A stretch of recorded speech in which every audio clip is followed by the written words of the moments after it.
Hello everyone, my name is Haris chaos. आज के इस वीडियो में हम स्टार्ट करने वाले हैं सॉफ्टवेयर इंजीनियरिंग का final unit which is software testing. तो चलिए स्टार्ट करते हैं। तो इसमें हम सब कुछ देखने वाले हैं जो भी हमें सॉफ्टवेयर टेस्टिंग में लगता है। तो सबसे पहले देखिए सॉफ्टवेयर टेस्टिंग एग्जैक्टली है क्या।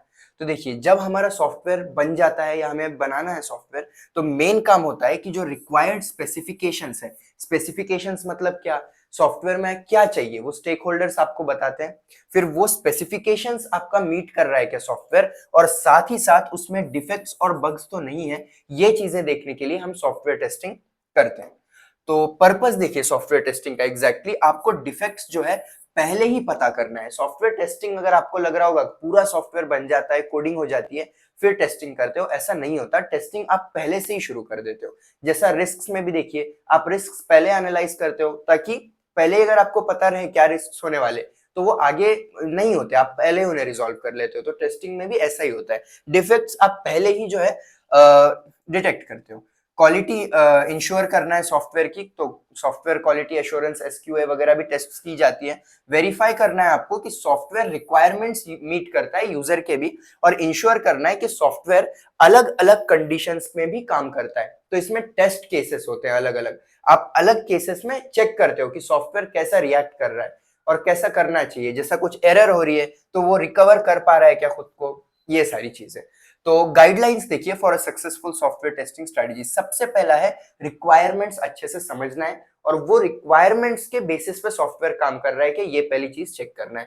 फिर उसके बाद टेस्टिंग शुरू ही आपको पहले करनी है। अगर आप पहले शुरू करोगे तो जो भी है डिफेक्ट्स आपको पहले ही मिल जाएंगे। फिर उसके बाद है टेस्टिंग को प्रॉपरली प्लान करना है आपको। कैसा, एक डिटेल्ड प्लान बनाना है आपको, सारा स्कोप कवर करना है, जो भी रिक्वायरमेंट्स वगैरह है, शेड्यूल कितना लगेगा, टाइम कितना लगेगा, ये सारी चीजें पहले ही प्लान करनी है। टेस्ट केसेस को प्रायोरिटाइज करना है, इसका मतलब है जो भी आप केसेस देख रहे हो उसमें जो ज्यादा हाई रिस्क वाले हैं उनको ऊपर रखो, उन्हें पहले रिजॉल्व करो। तो इसमें प्रायोरिटाइज आपको करना है। फिर use a mix of testing types. अलग अलग टाइप्स के आप टेस्टिंग यहाँ पे यूज करोगे, जैसा फंक्शनल, परफॉर्मेंस, सिक्योरिटी वाली। तो अलग अलग टेस्टिंग अगर आप करते हो यूज, तो अलग अलग प्रॉब्लम्स आप रिजॉल्व कर पाओगे। फिर उसके बाद ऑटोमेट वेयर पॉसिबल। इसका मतलब है कि हमेशा टेस्टिंग मैन्युअली नहीं करनी है आपको, जहां आप कर पाओगे वहां ऑटोमेट करो, क्योंकि आपका टाइम उसमें बहुत वेस्ट होगा अगर आप मैन्युअली लोगे तो। जैसा कई बार कैसा होता है, रीटेस्टिंग करना पड़ता है। मान लो मेरे सॉफ्टवेयर में कुछ एरर थी, मैंने टेस्टिंग करके उसे रिजॉल्व कर दिया, बट अभी टेस्टिंग करके रिजॉल्व करने के बाद मैंने कुछ ना कुछ चेंजेस किए, तो अभी मुझे फिर से टेस्ट करना पड़ेगा इसको। But majority of the chances are that हुआ नहीं होगा कुछ। तो फिर भी आप जो रीटेस्टिंग करते हो वो जनरली ऑटोमेट कर दी जाती है, मैन्युअली नहीं करते आप। फिर उसके बाद है maintain clear communication. Clear communication होना चाहिए डेवलपर्स टेस्टर्स के बीच में, तब जाके कुछ भी प्रॉब्लम्स वगैरह अच्छे से रिजॉल्व हो पाएंगे। मैनेज करो डिफेक्ट्स को और उन्हें ट्रैक कर दे जाओ। एक बार आपने रिजॉल्व कर दिया डिफेक्ट्स को, तो आगे भी चेक करो कि वो कहीं फिर से कुछ तकलीफ नहीं दे रहे ना, उनको आपको लॉग करना है, लिख के रखना है कौन से डिफेक्ट्स है और उनको मैनेज करना है। फिर है रिव्यू करते जाओ कंटिन्यूअसली और इंप्रूव करते जाओ अपने सॉफ्टवेयर को। हमेशा टेस्टिंग प्रोसेस आप देखोगे, अपने मिस्टेक से सीखोगे और बेटर बनाओगे उन्हें। फिर है ensure good test environment setup. आप इन्वायरमेंट सेटअप करते हो, इसका मतलब क्या होता है, रियल वर्ल्ड इन्वायरमेंट सेटअप किया जाता है कि ऐसे केस में आपका सॉफ्टवेयर कैसे रिएक्ट करेगा। तो वो जो आप इन्वायरमेंट बनाते हो एक्चुअल रियल बनाओ, कि रियल में सॉफ्टवेयर कैसा रिएक्ट करेगा आपको समझ में आएगा, तब जाके आप उस पर टेस्टिंग कर पाओगे। तो ये कुछ गाइडलाइंस थे for a successful software testing strategy. अब देखिए सॉफ्टवेयर टेस्टिंग जो है एक स्ट्रेटेजिक अप्रोच है। ऐसा नहीं है कि आप गए और आज सॉफ्टवेयर टेस्टिंग आपको करना है ऐसा बोलते हो। आपको एक स्ट्रेटेजिक अप्रोच चाहिए, एक प्रॉपर प्लान बनाना पड़ता है कि कैसे आप सॉफ्टवेयर टेस्टिंग करने वाले हो। देखिए 2 पॉइंट से याद रखिए, टेस्टिंग जो है आपकी शुरू ही जल्दी हो जानी चाहिए। अभी देखिए बहुत सारे कॉन्सेप्ट्स आप फिर से सुनोगे, फिर से आप सुनोगे टेस्टिंग शुरू हो जानी चाहिए जल्दी, क्योंकि बहुत सारे टॉपिक्स कैसा है ना, आसपास में ही मिलते जुलते ही है। जैसा टेस्टिंग जल्दी शुरू करो, रिस्क एनालाइजिंग जल्दी शुरू करो, तो वही कॉन्सेप्ट्स है, आसपास घूमते रहते हैं। तो चीजें याद रखना भी काफी सिंपल है। तो जो सॉफ्टवेयर डेवलपमेंट लाइफ साइकिल है, इसका मतलब क्या होता है, जो भी फेजेस होते हैं आपके सॉफ्टवेयर बनाने में, पहले आप रिक्वायरमेंट एनालिसिस करते हो, फिर उसके बाद डिजाइन करते हो, कोडिंग, डिप्लॉयमेंट, ये सारी चीजों में जो है आपको पहले शुरू करना है ये टेस्टिंग। फिर उसके बाद वेल प्लान्ड होनी चाहिए आपकी टेस्टिंग और ऑर्गेनाइज्ड होनी चाहिए। ऐसा नहीं है कि काम होने के बाद चलो आज टेस्टिंग करेंगे, ये सब नहीं करना है आपको। फिर देखिए की पॉइंट्स अगर हम देखें स्ट्रेटेजिक अप्रोच में, तो पहला वही है कि टेस्टिंग आपको जल्दी स्टार्ट करना है। अर्ली टेस्टिंग इसमें चाहिए आपको। रिक्वायरमेंट फेज जो होती है ना, स्टार्टिंग में आप रिक्वायरमेंट्स गेदर करते हो, तभी आपको चालू कर देना है। फिर उसके बाद सिस्टमैटिक प्रोग्रेशन, आपको जो है प्रोग्रेस जो है सही से करते जाना है। मतलब इसमें तरीके से किया जाता है, जैसे कि आप यहाँ से देख सकते हो यूनिट टेस्ट है, फिर उसके बाद आप इंटीग्रेशन टेस्टिंग पे जाते हो, फिर सिस्टम टेस्ट, फिर एक्सेप्टेंस टेस्ट। और ये जो टेस्ट करने वाले लोग भी है ना, यूनिट टेस्ट जो है डेवलपर खुद करता है, खुद कोड करता है और खुद टेस्ट कर लेता है। फिर इंटीग्रेशन टेस्ट जो है बाहर के लोग स्पेशल टेस्टर्स करते हैं। सिस्टम टेस्ट मतलब पूरे सिस्टम की टेस्ट, ये इन डेप्थ देखेंगे हम, बट मैं वही बोल रहा हूँ कि सिस्टमैटिक प्रोग्रेशन होना चाहिए आपका। पहले छोटा मॉड्यूल कर रहे हो, फिर 2-3 मॉड्यूल कर रहे हो, इस तरीके से। फिर है प्लान टेस्टिंग। टेस्टिंग जो है आपकी सही से प्लानिंग से होनी चाहिए। कोडिंग के पहले आप टेस्टिंग चालू करो, तो आपको ऑब्जेक्टिव्स मेथड्स जो भी है वो अच्छे से दिमाग में रहेंगे। फिर वी मॉडल रिप्रेजेंटेशन है। देखिए ये वी मॉडल रिप्रेजेंटेशन आपको बनाना पड़ता है, जहां पे लेफ्ट साइड में ना डिजाइन से रिलेटेड सारी चीजें होती है। ये देखिए कोडिंग से ही रिलेटेड यहाँ पे डिजाइन है, और यहाँ पे आप देख सकते हो टेस्टिंग है। तो ये आपका वी मॉडल रिप्रेजेंटेशन, ये भी बनाना। फिर रिस्क बेस्ड फोकस, इसका मतलब है जिसकी ज्यादा रिस्क है उसको ज्यादा फोकस करोगे, वही प्रायोरिटाइज करना हो गया उसका मतलब। जिधर ज्यादा टेस्टिंग की जरूरत है उसको आप फोकस करना। The next part is verification. तो देखिए वेरिफिकेशन में क्या है, एक क्वेश्चन पूछते हो आप। That question is, are we building the product right. आप जो प्रोडक्ट बना रहे हो क्या वो सही जा रहा है, आप जो जिस तरीके से शुरुआत कर रहे हो, जो बोला गया है वही आप कर रहे हो क्या, ये क्वेश्चन आप वेरिफिकेशन में पूछते हो। ये प्रोसेस है कि आपकी जो रिक्वायरमेंट्स है वो रिक्वायरमेंट्स के रिस्पेक्ट में आप सॉफ्टवेयर बना रहे हो क्या। जो भी रिक्वायरमेंट स्टेक होल्डर्स ने दिए हैं आप उस पर फोकस करते हो, और उसी तरीके से सॉफ्टवेयर चल रहा है क्या, वो आप टेस्टिंग में चेक करते हो वेरिफिकेशन के टाइम पे। तो पर्पस क्या है इसका, ये इंश्योर करना कि जो भी प्रोडक्ट डेवलप किया जा रहा है वो कुछ गलती नहीं हो रही है उसमें, और बिल्कुल रिक्वायरमेंट्स के बेसिस पे काम हो रहा है। फोकस कहां पे होता है यहाँ पे, प्रोसेस और डॉक्यूमेंट्स के ऊपर यहाँ पे फोकस होता है। देखिए दो चीजें हम देखने वाले हैं, वेरिफिकेशन एंड वैलिडेशन। कई बार ये दोनों पे एग्जाम में क्वेश्चन पूछा जाता है, दोनों में डिफरेंस भी पूछा जाता है। तो देखिए यहाँ पे फोकस प्रोसेस और डॉक्यूमेंट्स पे होता है, बेसिकली रिक्वायरमेंट्स, डिजाइन और कोड रिव्यूज वगैरह पे। तो चीजों को देख के आप डॉक्यूमेंट्स जो है उनके बेसिस पे सॉफ्टवेयर बनाते हो। फिर एग्जांपल्स देखा जाए तो आप रिक्वायरमेंट्स देखोगे, आप देखोगे डिजाइन डॉक्यूमेंट्स, और देखोगे कोड इंस्पेक्शन, और फिर जो है सॉफ्टवेयर टेस्ट करोगे कि इसके बेसिस पे आप सॉफ्टवेयर टेस्टिंग करते हो। And the question that you answer to is, are we building the product right. ठीक है, ये चीज याद रखो, ये क्वेश्चन बिल्कुल याद रखो। फिर वैलिडेशन में क्या होता है, are we building the right product, ये क्वेश्चन पूछा जाता है। देखिए वेरिफिकेशन में आप रिक्वायरमेंट्स के बेसिस पे सॉफ्टवेयर टेस्टिंग करते हो, यहाँ पे आप यूजर का पॉइंट ऑफ व्यू देखते हो। अभी आपने सॉफ्टवेयर सही से बना दिया, जैसा जैसा बोला था वो काम कर दिया है आपने, बट आपने जो काम बोला था वो किया है, बट क्या वो यूजर को चाहिए। मैं एक एग्जांपल देता हूँ इसका सिंपल। देखो मैंने एक ऐप बनाया जिसमें मैं रिकॉर्डेड लेक्चर्स दे रहा हूँ। तो मेरा काम इतना ही था, मुझे इतना ही बोला गया था कि स्कोप उसका यही था कि आपको एक ऐसा ऐप बनाना है जिसमें रिकॉर्डेड लेक्चर्स अवेलेबल हो। तो वो तो बना दिया, बट एक्चुअली क्या यूजर को चाहिए रिकॉर्डेड लेक्चर्स। यूजर के पॉइंट ऑफ व्यू से देखा जाए तो उसको लाइव लेक्चर्स भी चाहिए, उसको क्विजेस चाहिए ताकि और इंटरैक्टिव सेशंस बन पाए। तो ये जो चीजें है ना, ये वैलिडेशन में देखी जाती है। वेरिफिकेशन में बस आप ये देखते हो कि रिकॉर्डेड चाहिए ना, हाँ तो रिकॉर्डेड लेक्चर सही से स्टोर हो रहे क्या ऐप पे, लैग वगैरह तो नहीं आ रहा, लॉगिन कर रहा है तो स्मूथली लॉगिन हो रहा है क्या, ये सारी चीजें वेरिफिकेशन में। But business related, user related validation के अंदर। तो यही चेक करते हो आप इसमें कि सॉफ्टवेयर यूजर के नीड्स जो है कर रहा है क्या, और एज एक्सपेक्टेड काम कर रहा है क्या। इसमें क्या इंश्योर करते हो आप कि जो फाइनल प्रोडक्ट है वो करेक्ट है और सारे रिक्वायरमेंट्स को सेटिस्फाई करता है। ठीक है, फाइनल प्रोडक्ट की यहाँ पे बात चलती है, वहां पे आप रिक्वायरमेंट्स के बेसिस पे चल रहा है क्या, फंक्शनैलिटी सही है क्या, वो चेक करते हो। यहाँ पे फंक्शनैलिटी ऑलरेडी सही है बट यूजर को चाहिए क्या, वो देखते हो आप। ठीक है, on the actual product through execution and testing focus होता है यहाँ पे। फंक्शनल टेस्टिंग होती है यहाँ पे, यूजर एक्सेप्टेंस टेस्टिंग होती है। यूजर एक्सेप्टेंस टेस्टिंग मतलब फाइनल प्रोडक्ट जब आप डिलीवर करते हो ना, तो एक फाइनल टेस्टिंग होती है which is user acceptance testing. User को देने के पहले आप उनके पॉइंट ऑफ व्यू से देखते हुए टेस्टिंग करते हो। And the question is, are we building the right product. Okay, अब ये दोनों का डिफरेंस देखते हैं तो और अच्छे से आपको समझेगा। So the first thing is that the question are we building the product right है यहाँ पे, और यहाँ पे राइट प्रोडक्ट है वैलिडेशन में। फिर प्रोसेस, डॉक्यूमेंट्स, और ये वर्क प्रोडक्ट्स, ये सब के बेसिस पे आप देखते हो। यहाँ पे एक्चुअल सॉफ्टवेयर प्रोडक्ट और उसकी फंक्शनैलिटी देखी जाती है, और फिर यहाँ आप इंश्योर करते हो कि सॉफ्टवेयर करेक्टली डेवलप किया गया। यहाँ पे देखिए सॉफ्टवेयर तो करेक्टली डेवलप हो चुका है, यहाँ पे आप यूजर के नीड्स पे फोकस करते हो। Then the next thing is reviews, inspection, walk throughs यहाँ पे करते हो आप, और यहाँ पे जो है एक्चुअल टेस्टिंग करते हो, फंक्शनल सिस्टम एक्सेप्टेंस टेस्ट, जो मैंने यूजर एक्सेप्टेंस टेस्ट कहा आपको। फिर एग्जीक्यूशन में यहाँ पे आप कोड एग्जीक्यूट नहीं करते, विदाउट एग्जीक्यूटिंग द कोड जो है आप वेरिफिकेशन चेक करते हो कि क्या सॉफ्टवेयर रिक्वायरमेंट्स आपके मीट हो रहे हैं। यहाँ पे आप एक्चुअल कोड एग्जीक्यूट करके रन करके देखते हो कि यूजर को जो चीजें चाहिए वैसी है क्या, और फंक्शनैलिटीज वगैरह जो है वो आप यहाँ पे चेक करते हो। फिर इसके बाद टाइमिंग, ये कब होता है, ये डेवलपमेंट के टाइम पे होता है, और ये डेवलपमेंट के बाद में होता है। ये जब डेवलपमेंट हो रहा है ना आपका, तभी करते हो आप, अर्ली स्टेज है देखिए, और ये लेटर स्टेज है जब एक्चुअली आपने कोडिंग कर दी है। ये एक स्टैटिक प्रोसेस है, ये डायनामिक प्रोसेस है।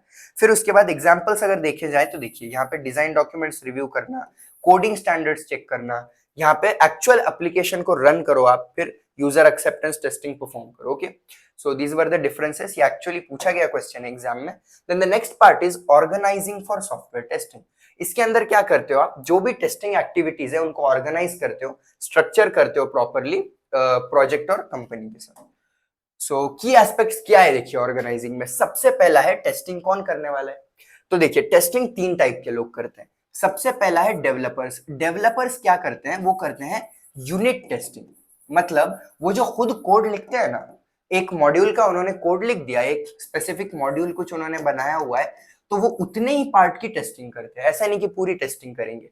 ओके, सो खुद मॉड्यूल बनाते हैं और मॉड्यूल कोड करने के बाद खुद टेस्ट करते हैं वो। उसके बाद है इंडिपेंडेंट टेस्टर्स। ये लोग क्या करते हैं, ये लोग करते हैं इंटीग्रेशन टेस्टिंग। और ये लोग क्या करते हैं एक्चुअली, ये जो है इंडिपेंडेंट टेस्टर्स होते हैं। मैंने क्या बोला, डेवलपर खुद टेस्ट करता है, खुद कोड करता है, खुद टेस्ट करता है। और यहाँ इंडिपेंडेंट टेस्टर्स क्या करते हैं, दो तीन मॉड्यूल्स, दो या दो से ज्यादा मॉड्यूल्स जो इंटरकनेक्टेड होंगे एक दूसरे से, वो टेस्ट करते हैं, वो 2-3 मॉड्यूल्स को। और ये इसलिए टेस्ट करते हैं कि देखिए डेवलपर क्या करेगा, खुद कोड किया है उसने, तो टेस्टिंग भी जब करेगा वो बायस्ड रहेगा, कि मतलब हाँ मतलब खुद कोड किया है तो वो गलतियों को ध्यान नहीं देगा, वो खुद की गलतियों की तरफ। खुद कोड किया है बोलेगा सही है, उतना सीरियसनेस नहीं रहेगा जितना इंडिपेंडेंट टेस्टर के पास रहेगा। तो इसने कुछ गलतियां की भी है ना डेवलपर में टेस्टिंग में, तो वो इंडिपेंडेंट टेस्टर को पता चलेगी। इसलिए ना टेस्टिंग अलग लोग करते हैं, डेवलपर खुद टेस्टिंग नहीं करता, वो स्पेसिफिकली उसका मॉड्यूल करेगा जितना कोड किया है, बट जो 3-4 मॉड्यूल्स मिलके टेस्टिंग करने का काम है वो इंडिपेंडेंट टेस्टर्स का होता है। तो इससे क्या होता है, बायस जो है जो डेवलपर करेगा वो नहीं होता है यहाँ पे। फिर स्पेशलाइज टेस्टिंग टीम्स भी होती है बड़े बड़े प्रोजेक्ट्स में, तो वो भी टेस्टिंग करते हैं। The next part is levels of testing responsibility. तो देखिए 4 टाइप के टेस्टिंग्स होते हैं यहाँ पे। सबसे पहला है यूनिट टेस्टिंग। जैसा मैंने कहा, स्पेसिफिक एक मॉड्यूल की अगर टेस्टिंग हो रही है ना कोड के अंदर, तो फिर वो होती है यूनिट टेस्टिंग। और कौन करता है वो, डेवलपर खुद करता है, ये चीज याद रखिए। और इंटीग्रेशन टेस्टिंग में कौन करता है, इंडिपेंडेंट टेस्टर्स इंटीग्रेशन टेस्टिंग करते हैं। और वो क्या होती है इंटीग्रेशन टेस्टिंग, 2 या 2 से ज्यादा मॉड्यूल्स के ऊपर की जाने वाली टेस्टिंग को बोलते हो आप इंटीग्रेशन टेस्टिंग। फिर उसके बाद है सिस्टम टेस्टिंग। सिस्टम टेस्टिंग मतलब सारे के सारे मॉड्यूल्स, जितने भी मॉड्यूल्स है पूरा एज अ होल आप देखते हो, पूरा सिस्टम टेस्ट करते हो आप, और वो भी डेवलपर नहीं करता, वो इंडिपेंडेंट टेस्टर्स ही करते हैं। फिर लास्ट में होती है एक्सेप्टेंस टेस्टिंग। ये यूजर को जब आप सॉफ्टवेयर देने वाले हो उसके पहले की जाने वाली टेस्टिंग होती है डिप्लॉयमेंट के टाइम पे, मतलब सब यूजर के अकॉर्डिंग है क्या चेक करके जो है आप करते हो इसमें testing. And the next part is independent testing benefits. तो देखिए इंडिपेंडेंट टेस्टिंग अगर कर रहे हैं, मतलब डेवलपर अगर नहीं कर रहा है, तो क्या बेनिफिट्स है उसके, बायस रिड्यूस होता है, क्योंकि डेवलपर खुद टेस्टिंग कर रहा है तो वो ध्यान नहीं देगा उसकी मिस्टेक्स की तरफ, जो खुद एक टेस्टर देगा। फिर ऑब्जेक्टिविटी और जो क्वालिटी है ना टेस्टिंग की, वो इंप्रूव होती है, बिकॉज वो बंदा स्किल्ड होता है बस टेस्टिंग के ही अंदर। और फिर उसके बाद डिफेक्ट्स वगैरह यूजर के पॉइंट ऑफ व्यू से भी देखने को मिलते हैं। को डेवलपर की तरफ ध्यान नहीं जाएगा उस तरफ, बट यूजर के पॉइंट ऑफ व्यू से टेस्टर्स देखेंगे।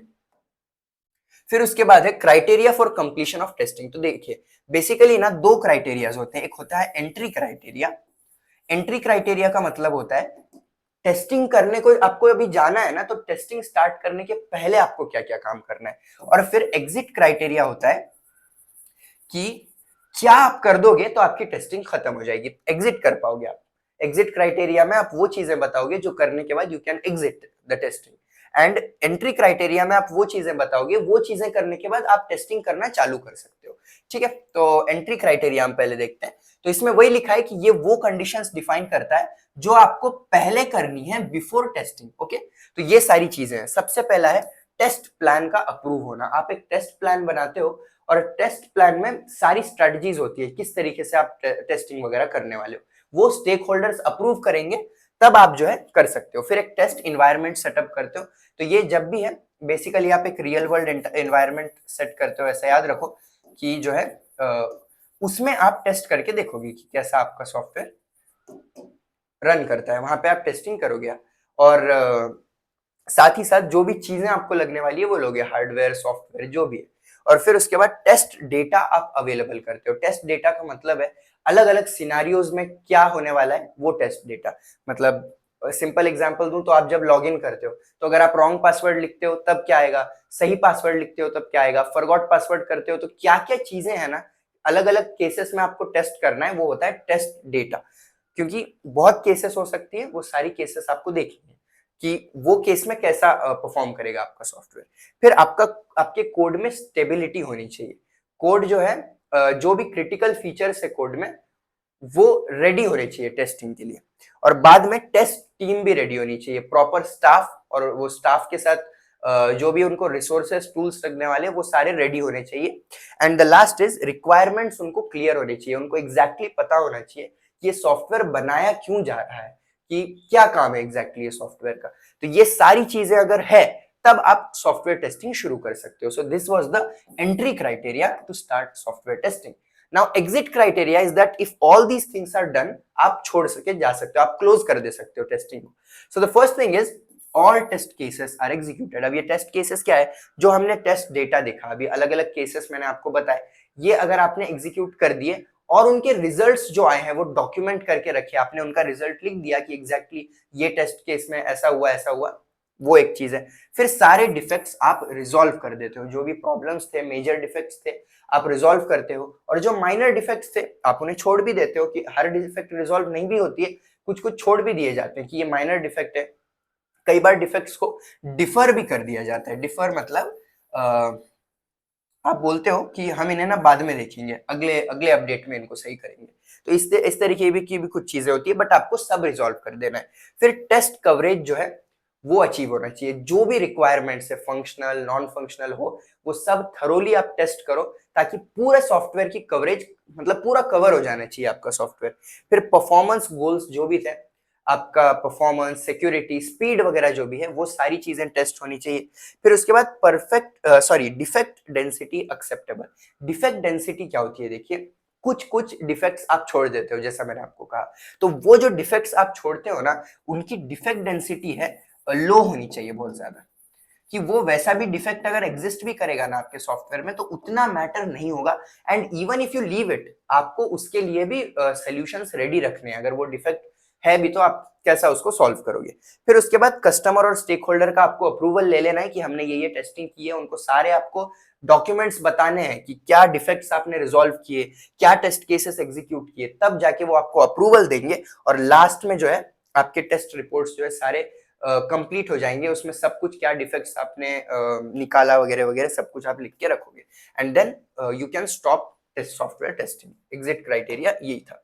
फिर अब सॉफ्टवेयर टेस्टिंग लाइफ साइकिल क्या है, देखो लाइफ साइकिल जब भी आता है ना उसका मतलब है सारे फेजेस उसके अंदर। अभी हमने SDLC देखा था, सॉफ्टवेयर डेवलपमेंट लाइफ साइकिल, उसी तरीके से सॉफ्टवेयर टेस्टिंग लाइफ साइकिल। इसमें टेस्टिंग के अंदर आप शुरू से लेके आखिर तक सारी क्या चीजें करते हो वो सब अभी हम देखेंगे, क्या स्टेप्स आप फॉलो करते हो। सबसे पहला है requirement analysis.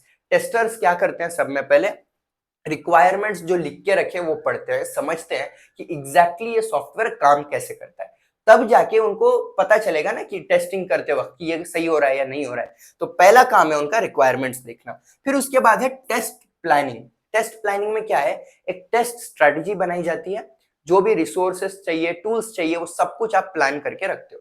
And the next part is test case development. इसमें डिटेल्ड टेस्ट केसेस लिखते हो आप, अलग अलग टाइप के क्या क्या केसेस हो सकते हैं। जैसे मैं वही एग्जांपल दूंगा, लॉगिन अगर आप कर रहे हो तो एक बार सही क्रेडेंशियल्स लिख के, एक बार गलत क्रेडेंशियल्स लिख के, या फिर आप चेकआउट कर रहे हो, ऐड टू कार्ट करके सामान ले रहे हो, तो कभी ऐसा हो जाएगा कि आप ऐड टू कार्ट दबा रहे हो और वो बटन ही काम नहीं कर रहा है, ऐड टू कार्ट का स्टॉक खत्म हो गया है इसलिए वो चल नहीं रहा। तो ये बहुत सारे केसेस आपको लिख के रखना पड़ता है, तब जाके आप उन्हें एक्चुअल टेस्ट कर सको। And the next is environment setup. वही मैं जैसे बोला, एक टेस्टिंग इन्वायरमेंट सेटअप करते हो आप, एक रियल वर्ल्ड इन्वायरमेंट। फिर उसके बाद एक्चुअल टेस्ट्स को एग्जीक्यूट करते हो। अभी तो आपने बस टेस्ट केस डेवलपमेंट किया, उसमें आपने सारा डेटा लिखा कि ये प्रॉब्लम्स हो सकते हैं। अब एक्चुअल जो है ना, वो टेस्टर्स जो है रन करके चेक करते हैं कि ये गलत है या सही है। फिर उसको अगर गलत है तो डेवलपर्स को बोला जाता है कि अभी आप इसको सही कर दो। फिर उसके बाद लास्ट में टेस्ट क्लोजर। जैसे ही टेस्टिंग हो जाती है, सारी चीजों को क्या करना है आपको, बार बार बोल रहा हूं मैं, डॉक्यूमेंट। आपको सब कुछ लिख के रखना पड़ता है, जो भी आपने डिफेक्ट्स ढूंढे, जो भी काम किया आपने, and then at last you can move on to closure. Next part is example of software testing life cycle. देखिए, अगर मान लो हम एक शॉपिंग ऐप के लिए बात कर रहे हैं, तो रिक्वायरमेंट एनालिसिस में क्या होगा, इसमें आप बेसिक क्या है शॉपिंग ऐप में काम, सामान ऐड टू कार्ट करना है, सामान खरीदना है। तो रिक्वायरमेंट एनालिसिस वही है, सामान ऐड टू कार्ट करो और खरीदो। फिर टेस्ट प्लानिंग के अंदर आप क्या करोगे, जो भी रिसोर्सेस आपको लगने वाले हैं वो पता करोगे, कितना शेड्यूल बनाना है आपको, कितना टाइम लगने वाला है, रिसोर्सेस, टाइम, स्टाफ, ये सारी चीजें आप जो है ना प्लानिंग में भी देखोगे। फिर उसके बाद टेस्ट केसेस डेवलप करोगे आप, कि कार्ट अगर आप कार्ट में अगर आप सामान ऐड कर रहे हो, adding the items to cart, क्या क्या हो सकता है। अगर स्टॉक खत्म हो गया तो ऐड टू कार्ट नहीं होगा, वहां पे कोई दूसरा बटन आएगा, नोटिफाई मी वाला, या फिर आप ऐड टू कार्ट कर देते हो, फिर खरीदते टाइम कुछ प्रॉब्लम आ रही है। ये सारे केसेस आप सोच सोच के इसमें लिखते हो टेस्ट केस डेवलपमेंट में, एक इन्वायरमेंट सेटअप करते हो। अब मान लो मोबाइल डिवाइसेस के लिए आप बना रहे हो, तो वैसा एनवायरनमेंट सेटअप करते हो आप मोबाइल डिवाइस के लिए। फिर टेस्ट एग्जीक्यूशन, आप ना जो जो आपने यहाँ पे लिखा हुआ है टेस्ट केस डेवलपमेंट में, कि अगर ऐड टू कार्ट का बटन काम नहीं करता, तो अब यहाँ पे ऐड टू कार्ट का बटन आप दबा के देखते हो वैसे वैसे केसेस में, फिर वो काम नहीं कर रहा है तो आप लिख के रखते हो कि ये इस केस में काम नहीं कर रहा है, एंड एट लास्ट आप क्लोजर कर दे सकते हो। जो भी आपने काम कर करके चेक किया उसकी एक रिपोर्ट बनाओ, डॉक्यूमेंट करो उसको और क्लोज कर दो। एडवांटेजेस क्या है एसटीएलसी के, कि आपकी जो टेस्टिंग है वो काफी ऑर्गेनाइज्ड और सिस्टमैटिक होती है, क्योंकि सब आप तरीके से करते हो। फिर उसके बाद जो डिफेक्ट्स है वो आपको जल्दी से पता चल जाते हैं, एंड देन बेटर कवरेज मिलता है आपको। बेटर कवरेज मतलब बहुत सारी चीजें आप कवर कर लेते हो। उसके बाद क्लियर डॉक्यूमेंटेशन है, बिकॉज टेस्ट क्लोजर के टाइम पे आपके पास प्रूफ होता है कि क्या आपने टेस्टिंग की, आपको क्या प्रॉब्लम्स उसमें मिले, और वो डॉक्यूमेंटेशन आपके पास अवेलेबल होती है उसकी। The next part is disadvantages. तो देखिए, टाइम कंज्यूमिंग हो सकता है अगर प्रोजेक्ट बहुत बड़ा है आपका तो। फिर उसके बाद अगर रिक्वायरमेंट्स कई बार चेंज होते हैं आपके, तो एसटीएलसी के फेजेस जो है इनवैलिड हो जाएंगे, बिकॉज आप एक स्पेसिफिक चीज पे काम कर रहे हो, फिर बाद में रिक्वायरमेंट्स चेंज कर दिए, सॉफ्टवेयर में चेंजस आ गए, तो वो जो भी आपने टेस्टिंग की वो चीज के लिए, तो वो तो सेंस ही नहीं करती कुछ। तो अगर चेंजेस हो रहे हैं तो एसटीएलसी के फेजेस थोड़ा सा आपके इनवैलिड हो जाएंगे। फिर गुड कोऑर्डिनेशन चाहिए इसके लिए टेस्टर्स डेवलपर्स के बीच में, बिकॉज टेस्टर्स बेसिकली चेक करेंगे, वो डेवलपर्स को ही करने को बोलेंगे चेंज उसमें। और फिर उसके बाद मैनेजर्स भी जो है अलोकेट काम करेंगे डेवलपर्स को, तो ये काम इन तीनों के बीच में अच्छे से जो है कोऑर्डिनेशन के साथ ही हो सकता है। टेस्टिंग किस पे डिपेंड करती है, कंप्लीटनेस ऑफ रिक्वायरमेंट्स। ठीक है, तो पुअर रिक्वायरमेंट्स है, देखिए यही है ऊपर, कि अगर रिक्वायरमेंट्स आपके चेंज होते हैं तो प्रॉब्लम आएगा, या फिर रिक्वायरमेंट्स ही अच्छे से नहीं दिए हुए होंगे तो टेस्टिंग भी अच्छे से नहीं हो पाएगी, बिकॉज टेस्टर्स को समझेगा ही नहीं काम क्या करना है। तो रिक्वायरमेंट से सीधा सीधा प्रोपोर्शनल है आपकी टेस्टिंग, रिक्वायरमेंट्स खराब, टेस्टिंग खराब। अब है defect life cycle. Defect life cycle मतलब डिफेक्ट आपका जब मिलता है आपको, जैसे ही आपको डिफेक्ट मिलता है उसको आप कैसे निकालते हो सॉफ्टवेयर में से, उसकी क्या लाइफ साइकिल होती है वो अभी हम देखने वाले हैं इसमें। जैसे from the moment it is found until it is fixed and closed, उसमें कैसे कैसे किया जाता है।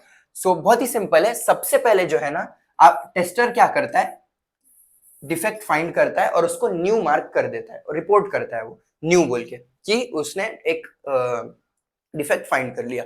फिर उसके बाद ना वो डिफेक्ट जो है असाइन किया जाता है किसको, एक डेवलपर को। कोई ना कोई डेवलपर को जो डिफेक्ट है वो असाइन कर दिया जाएगा कि ये डिफेक्ट तुमको अब ठीक करना है। फिर उसके बाद वो डेवलपर उस डिफेक्ट को मतलब वो ओपन करेगा मॉड्यूल को जहां पर भी डिफेक्ट है और उसके बाद उस पर काम करना चालू कर देगा। फिर उसके बाद वो फिक्स कर देगा उसको, डिफेक्ट फिक्स हो गया, डिफेक्ट निकल गया, फिर वो टेस्टर के पास वापस जाता है, defect goes back to the tester, tester retest करता है उस पर। अब डेवलपर बोल रहा है उसने ठीक कर दिया, टेस्टर टेस्ट करेगा, अब उसको पता चलेगा कि हाँ ठीक है कर दिया उसने ठीक, तो फिर वो वेरीफाई कर देगा और फिर जैसे ही टेस्टर वेरीफाई करेगा कि इसने ठीक कर दिया, इसमें टेस्टिंग नहीं है, आप डॉक्यूमेंट करके क्लोज कर देते हो। तो डिफेक्ट देखिए इस तरीके से आपका निकल जाता है सॉफ्टवेयर में से। बट उसमें ना एक थोड़ा सा चेंज भी है। Okay, the first thing is rejected. Rejected क्या है? टेस्टर क्या करता है, डेवलपर को भेजता है कि तुम्हारे ये कोड में गलती है, इसमें डिफेक्ट है यहाँ पे। फिर डेवलपर क्या बोलता है, नहीं कोई गलती नहीं है, वो रिजेक्ट कर देता है डेवलपर। फिर उसके बाद डिफर्ड। डिफर्ड में क्या है? डिफर्ड का मतलब है कि पोस्टपोन कर दिया जाता है। वो बोलते हैं कि ना अगले अपडेट में करेंगे इसको, अगले अपडेट में इसको ठीक करेंगे हम। फिर है डुप्लीकेट। टेस्टर ने ऑलरेडी सेम डिफेक्ट डेवलपर को बताया हुआ है, अभी फिर से भेज रहा है वो सेम चीज, तो वो डेवलपर वापस भेज देगा कि नहीं वो डिफेक्ट ठीक कर ही रहे हैं पुराना वाला, फिर से डबल भेजा है। फिर उसके बाद रीओपन। रीओपन मतलब डेवलपर देखता है हाँ ठीक है सही है, डिफेक्ट तो है इसमें, और फिर वो रीओपन करके फिर से सारी चीजें उसे करनी पड़ेगी, फिक्स करना पड़ेगा। फिर क्या था, फिक्स करने के बाद रीटेस्ट होगा वहां पे टेस्टर के पास, फिर वो वेरीफाई करके क्लोज करेगा। ओके, तो ये चार चीजें जो है ये भी एक्स्ट्रा स्टेटसेस होते हैं एक डिफेक्ट के लाइफ साइकिल में। अभी अगर हम बात करें एग्जाम्पल की, तो किस तरीके से होता है न्यू मतलब किसके एग्जाम्पल है ये? सबमिट बटन एक रजिस्ट्रेशन फॉर्म में अगर काम नहीं कर रहा है क्या, तो ये डिफेक्ट है आपका। ये डिफेक्ट कैसा रिजॉल्व होता है देखिए। फर्स्ट थिंग इज टेस्टर क्या करता है, वो डिफेक्ट को लॉग कर देता है एक बग ट्रैकिंग टूल के अंदर, फिर वो असाइन किया जाता है एक डेवलपर को, फिर डेवलपर उस पर काम करना चालू करता है, डेवलपर उस बटन की फंक्शनैलिटी को ठीक कर देता है, फिर टेस्टर क्या करता है, टेस्ट करता है बटन को, अब बटन तो काम कर रहा है तो फिर वो उसे वेरीफाइड कर देगा, फिर बाद में लास्ट में जैसे ही काम कर रहा है वो डिफेक्ट जो है उसे क्लोज कर दिया जाता है। बट अगर फिर भी बटन काम नहीं कर रहा डेवलपर के ठीक करने के बाद भी, तो अब डेवलपर को इसे रीओपन करना पड़ेगा। तो फिर क्या होता है, ये है टेस्टर, ये टेस्टर क्या करता है, डेवलपर को भेजता है फिर से कि डिफेक्ट अभी भी रिजॉल्व नहीं हुआ है। ओके, एडवांटेजेस की बात करें तो इससे ट्रैक होता है आपका स्टेटस हर पॉइंट पे कि अभी डिफेक्ट की क्या स्टेटस है, अभी न्यू, ओपन, फिक्स, वो सारी चीजें। फिर उसके बाद सारे डिफेक्ट्स अच्छे से हैंडल हो रहे हैं ये पता चलता है, क्योंकि देखिए इसमें सारी चीजें पता चलती है। कुछ भी चेंज करते हो ना आप डॉक्यूमेंट करते हो, उसके लॉग्स बनाते हो, लिख के रखते हो। ओके, तो ये सारी चीजें अच्छे से हैंडल होती है। फिर communication between testers, developers and managers जो है इंप्रूव होता है, क्योंकि वो तीनों मिलके ही कर रहे हैं ना। टेस्टर टेस्ट करके डेवलपर को ठीक करने बोलता है, एक्चुअली टेस्टर मैनेजर को बोलता है, मैनेजर फिर डेवलपर असाइन करता है उसको। फिर उसके बाद enhances the quality of the final product by ensuring no defect is missed। कोई डिफेक्ट नहीं निकला, सब कुछ आप कोई डिफेक्ट छोड़ा नहीं आपने, सारे डिफेक्ट्स निकाल दिए, उससे आपका सॉफ्टवेयर काफी अच्छा होता है। डिसएडवांटेजेस यही है कि टाइम कंज्यूमिंग है, क्योंकि बहुत अप्रूवल स्टेप्स है उसमें, और फिर उसके बाद मिसकम्युनिकेशन भी हो सकता है अगर स्टेटस सही से अपडेट नहीं किए गए तो।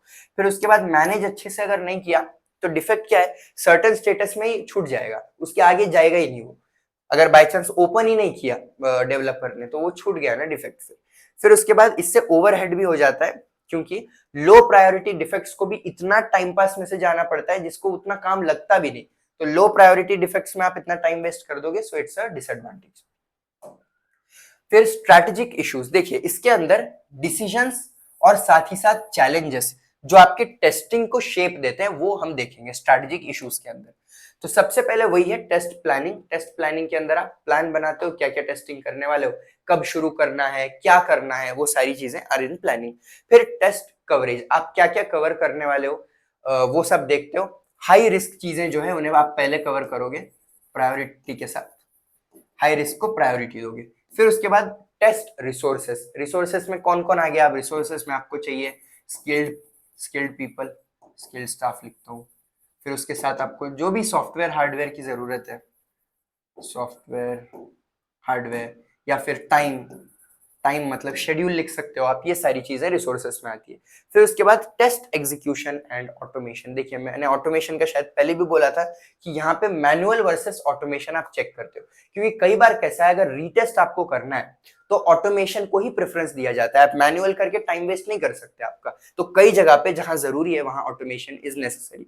फिर डिफेक्ट मैनेजमेंट, इसके अंदर आप प्रायोरिटाइज करते हो और डिफेक्ट्स को ट्रैक करते हो ताकि क्रिटिकल इश्यूज जो है, हाई रिस्क इश्यूज जो है पहले होने चाहिए, तो डिफेक्ट्स को आपको मैनेज करना है और ज्यादा जरूरी जो डिफेक्ट्स है उन्हें पहले रिजॉल्व करना है। फिर टेस्ट मैट्रिक्स और रिपोर्टिंग, इसमें आप क्या करते हो, की मैट्रिक्स जो है उन्हें ट्रैक करते हो। की मैट्रिक्स जैसे डेंसिटी, डिफेक्ट डेंसिटी बताई थी ना मैंने आपको, डिफेक्ट डेंसिटी ट्रैक करना है आपको कि वो डिफेक्ट की डेंसिटी अगर कम है तो अगर आपने उसे छोड़ भी दिया सॉफ्टवेयर के अंदर तो उतना प्रॉब्लम आपको नहीं आएगा, बट कुछ भी चीज छोड़ते भी हो तो आपको रिजॉल्व तो उन्हें करना ही पड़ता है। Then test environment and data जो है अगला पॉइंट है, इसमें आप एक रियलिस्टिक टेस्ट एनवायरनमेंट बनाते हो जहां पे आप टेस्टिंग करने वाले हो, और जो भी टेस्ट डेटा है, टेस्ट डेटा मतलब टेस्ट केसेस जो भी आपने लिखे हुए होंगे उसे मैनेज करना है आपको। फिर लास्ट में टाइम और कॉस्ट कंस्ट्रेंट्स, आपको सही से टाइम का यूटिलाइज करना है, टाइम को और कॉस्ट को। Okay, so these were some strategic issues. अब देखते हैं test strategies for conventional software. तो देखिए यहाँ पे कन्वेंशनल सॉफ्टवेयर के लिए जब हम टेस्ट स्ट्रेटजीज देखने वाले तो इसमें स्ट्रक्चर्ड अप्रोचेस होते हैं टू इंश्योर आपका सॉफ्टवेयर सही से उसके रिक्वायरमेंट्स मीट करता है और डिफेक्ट्स के बाहर है। ओके, ये हम कन्वेंशनल सॉफ्टवेयर के लिए देखने वाले सारे स्ट्रेटजीज। उसके बाद हम ऑब्जेक्ट ओरिएंटेड सॉफ्टवेयर के लिए भी देखेंगे। देखिए इसमें किस तरीके से काम होता है। The first thing that you do is unit testing. Unit testing कैसा, कोड पे ही की जाती है, वो डेवलपर खुद कर लेता है। फिर उसके बाद ये डिजाइन पे की जाती है इंटीग्रेशन टेस्टिंग, और ये क्या होती है मैंने आपको कहा था मल्टीपल मॉड्यूल्स पे आप करते हो इसको। फिर इसके बाद है वैलिडेशन टेस्टिंग। वैलिडेशन टेस्टिंग किस पे फोकस करती है, ये यूजर के पॉइंट ऑफ व्यू से देखा जाता है। इसमें जो भी सॉफ्टवेयर वैलिडेशन का क्राइटेरिया है, रिक्वायरमेंट एनालिसिस के टाइम पे बनाया हुआ होगा, वो आप देखते हो। वैलिडेशन में वही मैं जैसे आपका यूजर के बेसिस पे आपको देखना है।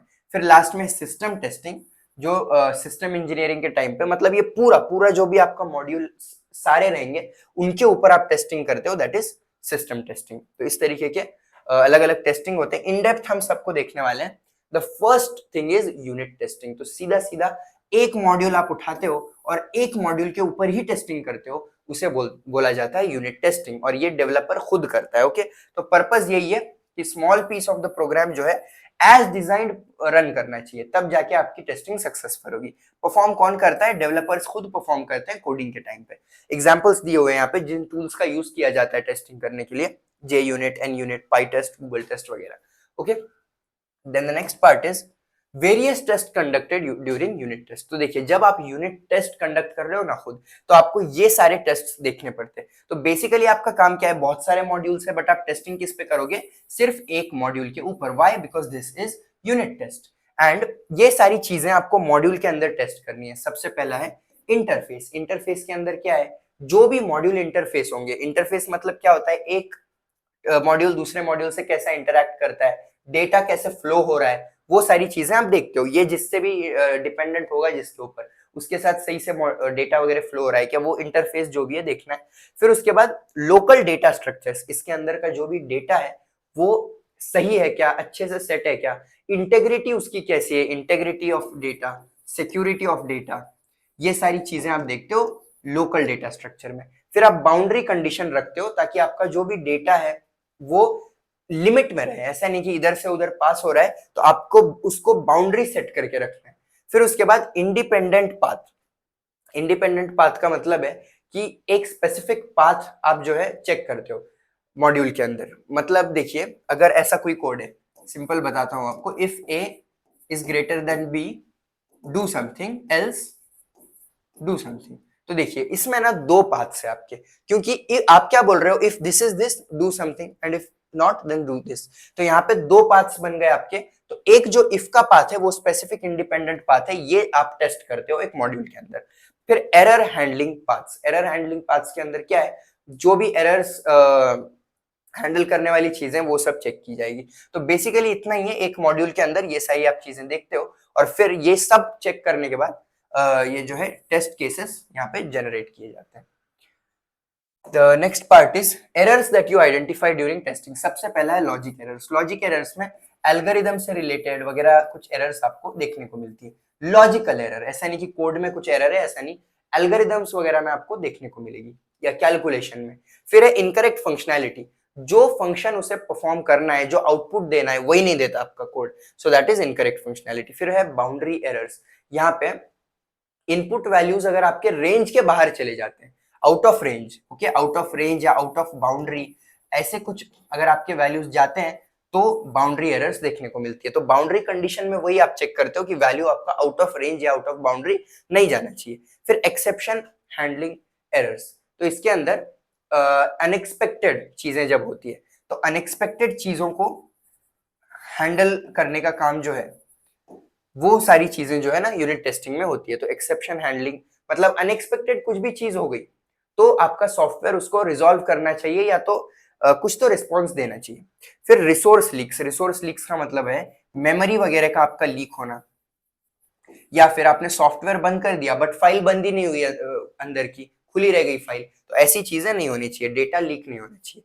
और फिर इंटरफेस एरर्स, इंटरफेस एरर्स मतलब अपने ही अपने फंक्शंस में प्रॉपर इंटरेक्शन नहीं है, या फिर कोड मॉड्यूल का एक्सटर्नल सिस्टम से सही से इंटरेक्शन नहीं है, तो इंटरफेस में एरर आ सकती है। इंटरफेस से कनेक्टेड होती है ना सारी चीजें, okay. Then the next part is driver and stub, ठीक है, ये बहुत इंपॉर्टेंट पार्ट है, इसमें इसको कई बार एग्जाम में पूछा गया है। तो देखिए जब हम यूनिट टेस्टिंग करते हैं तो मैंने क्या बोला आपको कि आप सिर्फ एक स्पेसिफिक मॉड्यूल के ऊपर टेस्टिंग करते हो, बट देखिए मॉड्यूल अकेला थोड़ी ना होता है, उससे कुछ ना कुछ उस पर डिपेंडेंसी होती है, एक दूसरे से कनेक्टेड ही तो होते हैं वो। तो अगर मान लो मैं ये स्पेसिफिक मॉड्यूल के ऊपर टेस्टिंग कर रहा हूँ, ओके, बट ना ही मैंने इसके पहले का मॉड्यूल बनाया हुआ है अभी तक, मैं सिर्फ ये मॉड्यूल पे कर रहा हूँ, ना ही ये जो नीचे के मॉड्यूल्स है इससे कनेक्टेड जिसपे वो डिपेंडेंट है वो भी अभी तक नहीं बने, तो आप ड्राइवर और स्टब का यूज करते हो ताकि ये डमी मॉड्यूल्स होते हैं, ये वैसा भी कुछ फंक्शन नहीं करते, बस वहां मॉड्यूल होना चाहिए इसलिए आप डाल के रखते हो।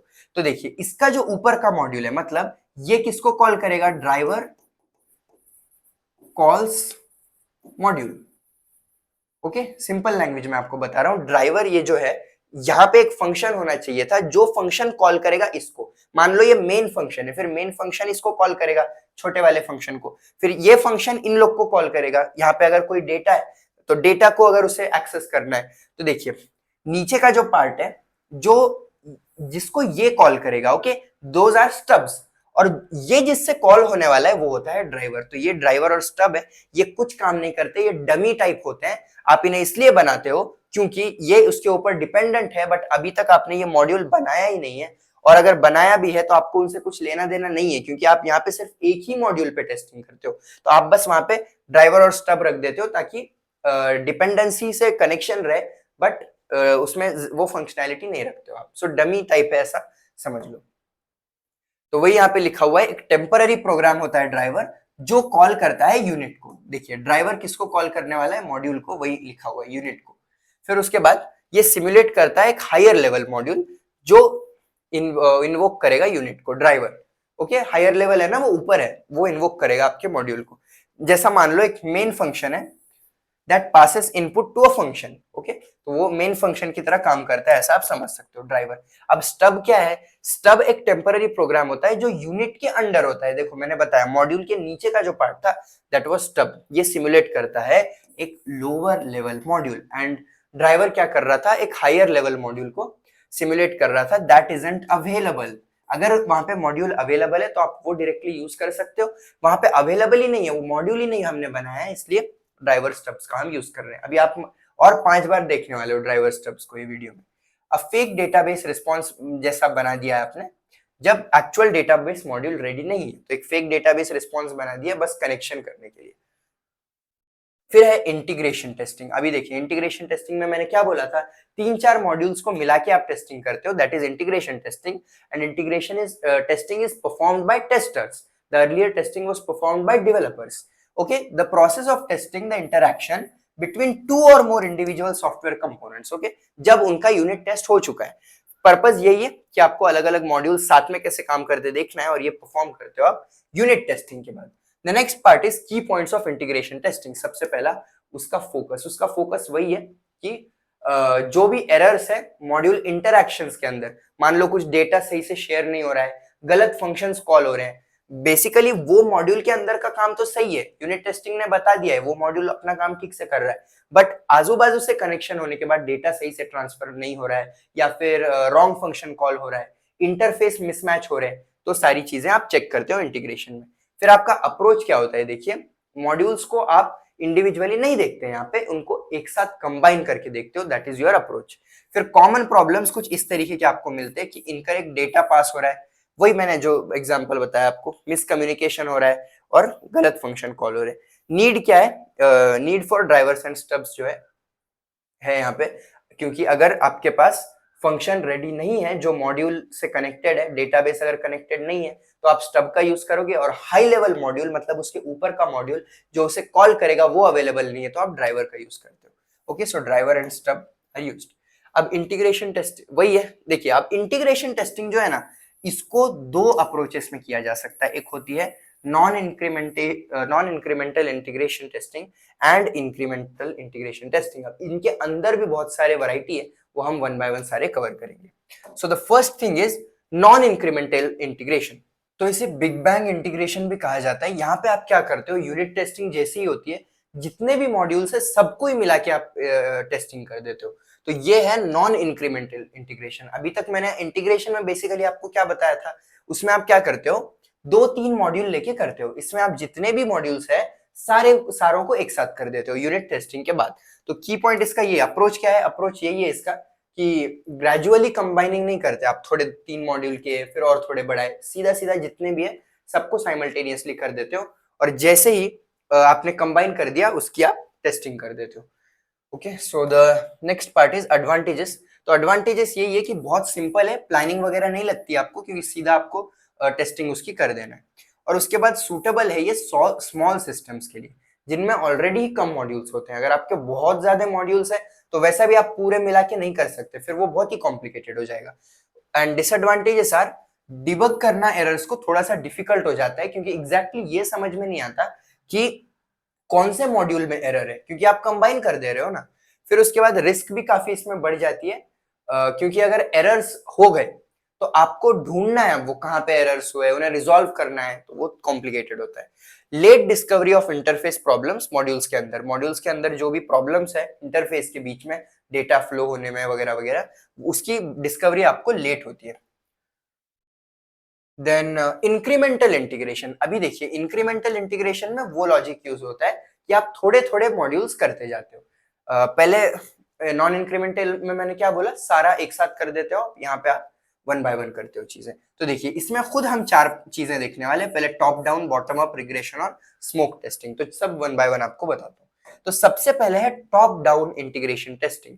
इसके अंदर आप क्या करते हो, टेस्टिंग ऊपर से स्टार्ट करते हो और नीचे नीचे करते आते हो। जैसा मान लो अभी ये सारे मॉड्यूल्स है आपके, ओके, आप पहले मेन मॉड्यूल की टेस्टिंग करोगे, फिर उसके बाद जो भी उससे कनेक्टेड होते हैं ना, और वो तो अभी तक बने भी नहीं हुए होंगे अगर आपके, तो आप उनको क्या बना दोगे, अभी हमने देखा हुआ है स्टब।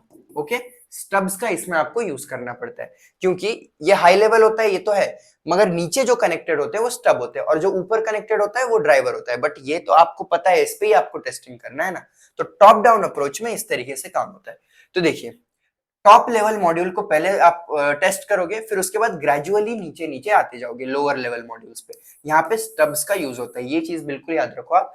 देखिए प्रोसेस क्या है, मेन मॉड्यूल करो चालू टेस्टिंग करना, फिर एक लोअर लेवल मॉड्यूल पे जाओ, इस तरीके से आप नीचे नीचे जाते जाओ, और जो रिप्लेस करते जाओ स्टब्स को रियल मॉड्यूल से एज दे आर डेवलप। देखो एट दिस पॉइंट ये आपको मैं ये टेस्ट कर रहा हूं मैं, तो नीचे के जितने भी मॉड्यूल्स है ना मेरे, ये सारे के सारे होने वाले हैं स्टब्स। फिर जैसा ही मेरा ये टेस्टिंग करना हो गया, फिर मैं क्या करूंगा, एक मॉड्यूल को ये वाले जो मॉड्यूल्स है इन पे टेस्टिंग करूंगा मैं, और जब मैं इन पे टेस्टिंग कर रहा हूं तो ये जो नीचे वाले हैं, ये नीचे वाले, ये आपके स्टब्स बन जाएंगे। ओके, तो इस तरीके से आप नीचे नीचे आते हो ना, तो नीचे वालों को स्टब्स बनाना, और जैसे ही ये काम हुआ फिर ये अब स्टब थोड़ी ना रहेंगे, स्टब पे थोड़ी ना काम करोगे आप, वो तो एक्चुअल मॉड्यूल रहेगा, फंक्शनिंग मॉड्यूल, ये नीचे वाले नहीं रहेंगे, तो ये स्टब्स बनते जाएंगे। ऐसी प्रोसेस फॉलो करते हो आप। एडवांटेजेस देखिए, अर्ली टेस्टिंग होती है मेजर फंक्शनैलिटीज की, और उसके बाद डिजाइन एरर्स इजीली आप फाइंड कर सकते हो अपर मॉड्यूल्स में, और लॉजिकल कंट्रोल और डिसीजन मेकिंग पार्ट्स पहले टेस्ट किए जाते हैं इसमें। क्योंकि मेन मॉड्यूल पे आप काम कर रहे हो। डिसएडवांटेजेस क्या है कि आपको बहुत सारे स्टब्स सिमुलेट करना पड़ता है। देखा ना आपने कितने सारे मॉड्यूल्स थे, तो सबके लिए आपको स्टब्स बनाना पड़ेगा और लोअर मॉड्यूल्स जो है वो सारे स्टब्स बनेंगे।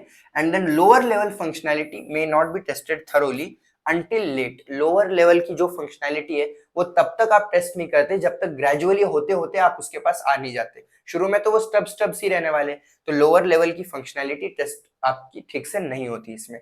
अब अगला जो है, अच्छा इसका एग्जाम्पल भी देख लेते हैं। तो अगर एक ऑनलाइन शॉपिंग सिस्टम आप बना रहे हो, तो जो मेन मॉड्यूल है shop system, okay, main module shop system है और उसके अंदर ये मॉड्यूल्स है लॉग इन, प्रोडक्ट सर्च और पेमेंट, ओके। तो मेन मॉड्यूल क्या है आपका, ये तो आप टेस्टिंग किस पे करोगे, सबसे पहले इस पर करोगे।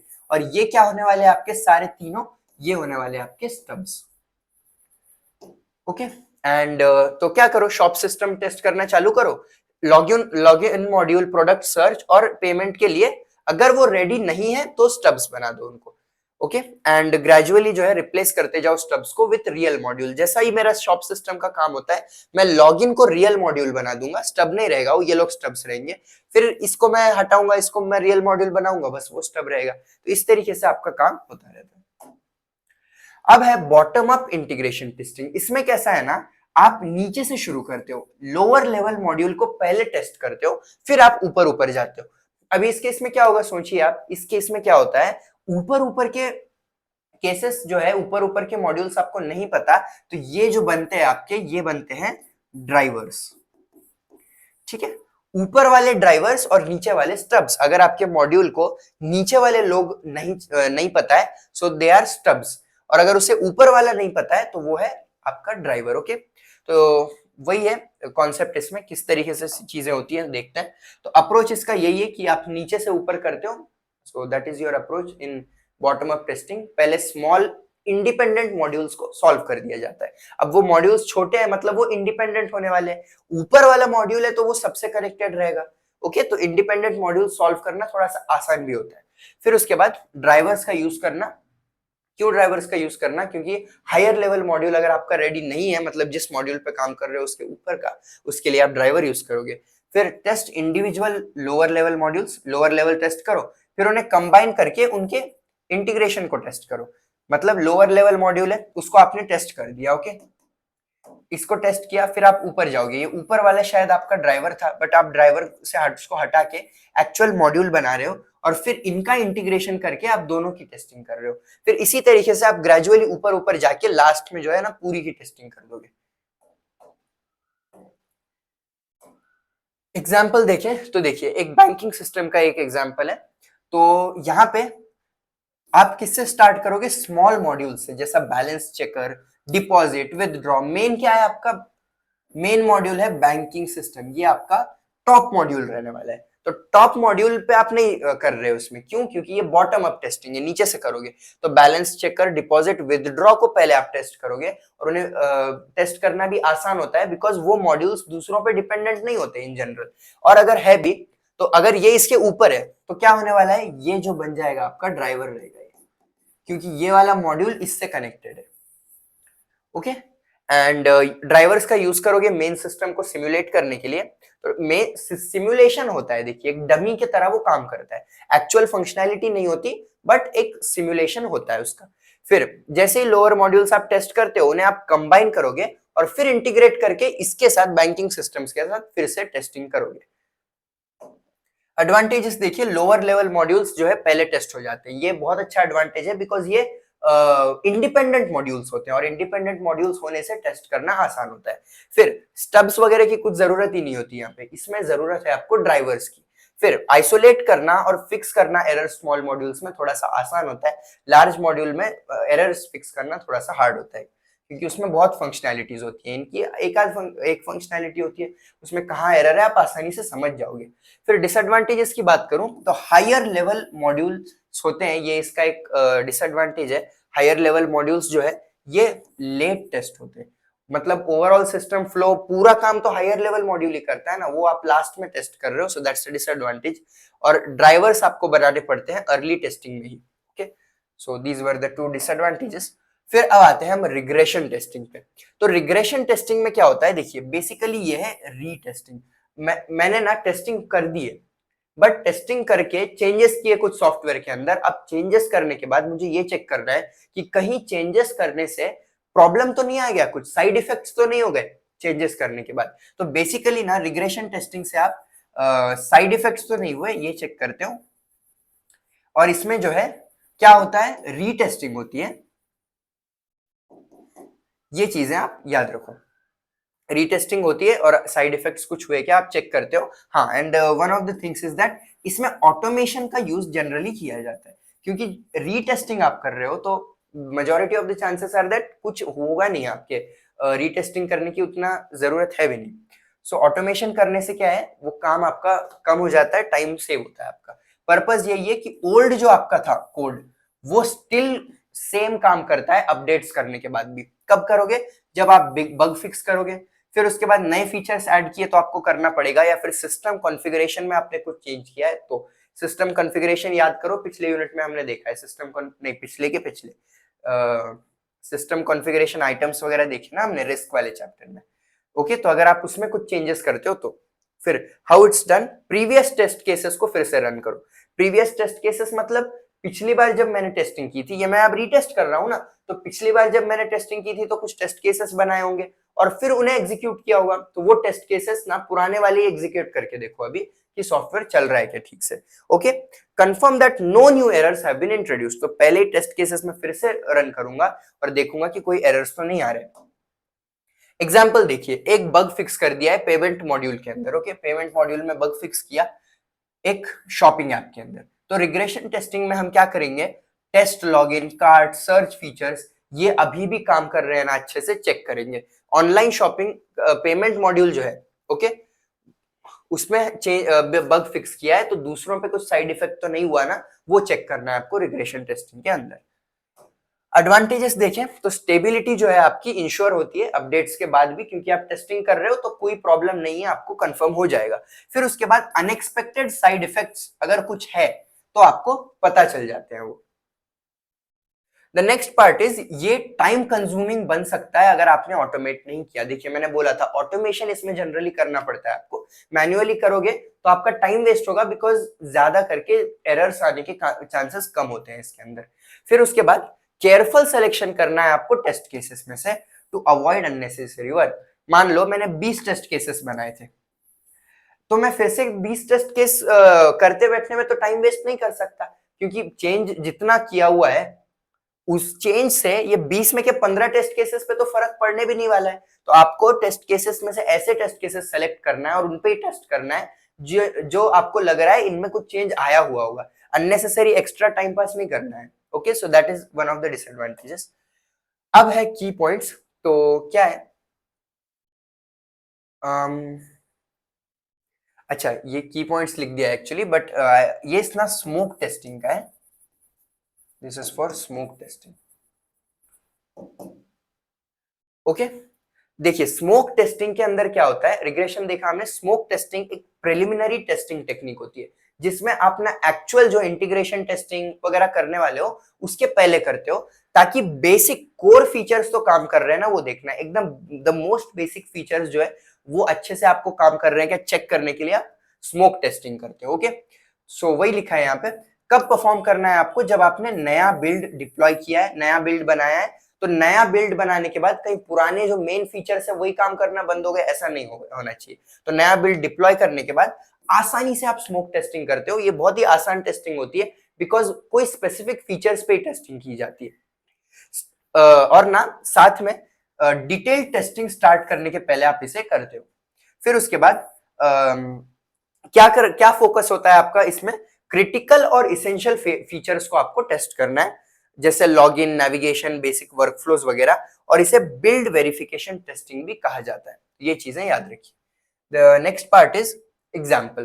तो एक ई कॉमर्स वेबसाइट है, तो उसमें ना नया बिल्ड डिप्लॉय हुआ है, ओके, नया अपडेट आया है ऐसा आप मान लो, या फिर नया हमने सॉफ्टवेयर बनाया है। तो स्मोक टेस्टिंग में हम क्या चेक करेंगे कि लॉगिन पेज काम करता है। देखो सबसे बेसिक चीज आप देखते हो इसमें, लॉगिन पेज काम कर रहा है, प्रोडक्ट सर्च करने का जो फंक्शन है वो काम कर रहा है, और चेकआउट प्रोसेस पूरी फंक्शनल है। चेकआउट प्रोसेस मतलब आप सामान ऐड टू कार्ट कर रहे हो, कूपन कोड वगैरह डाल रहे हो, वो सब फंक्शन अच्छे से कर रहा है, सही, वो आपको देखना है। और अगर ये कोर फंक्शंस ही फेल करते हैं तो फर्दर डिटेल्ड सेट टेस्टिंग करने में कुछ सेंस ही नहीं है, क्योंकि आपका सादा सॉफ्टवेयर ही काम नहीं कर रहा है, सॉफ्टवेयर ओपन ही नहीं हो रहा है और आप उसमें एडिटिंग वगैरह में कुछ भी चेंजेस करने की कोशिश कर रहे हो। पहले सॉफ्टवेयर ओपन तो करवाओ। तो मेन काम आपको करना है और मेन काम करने के बाद ही आप डिटेल टेस्टिंग पे जाओगे।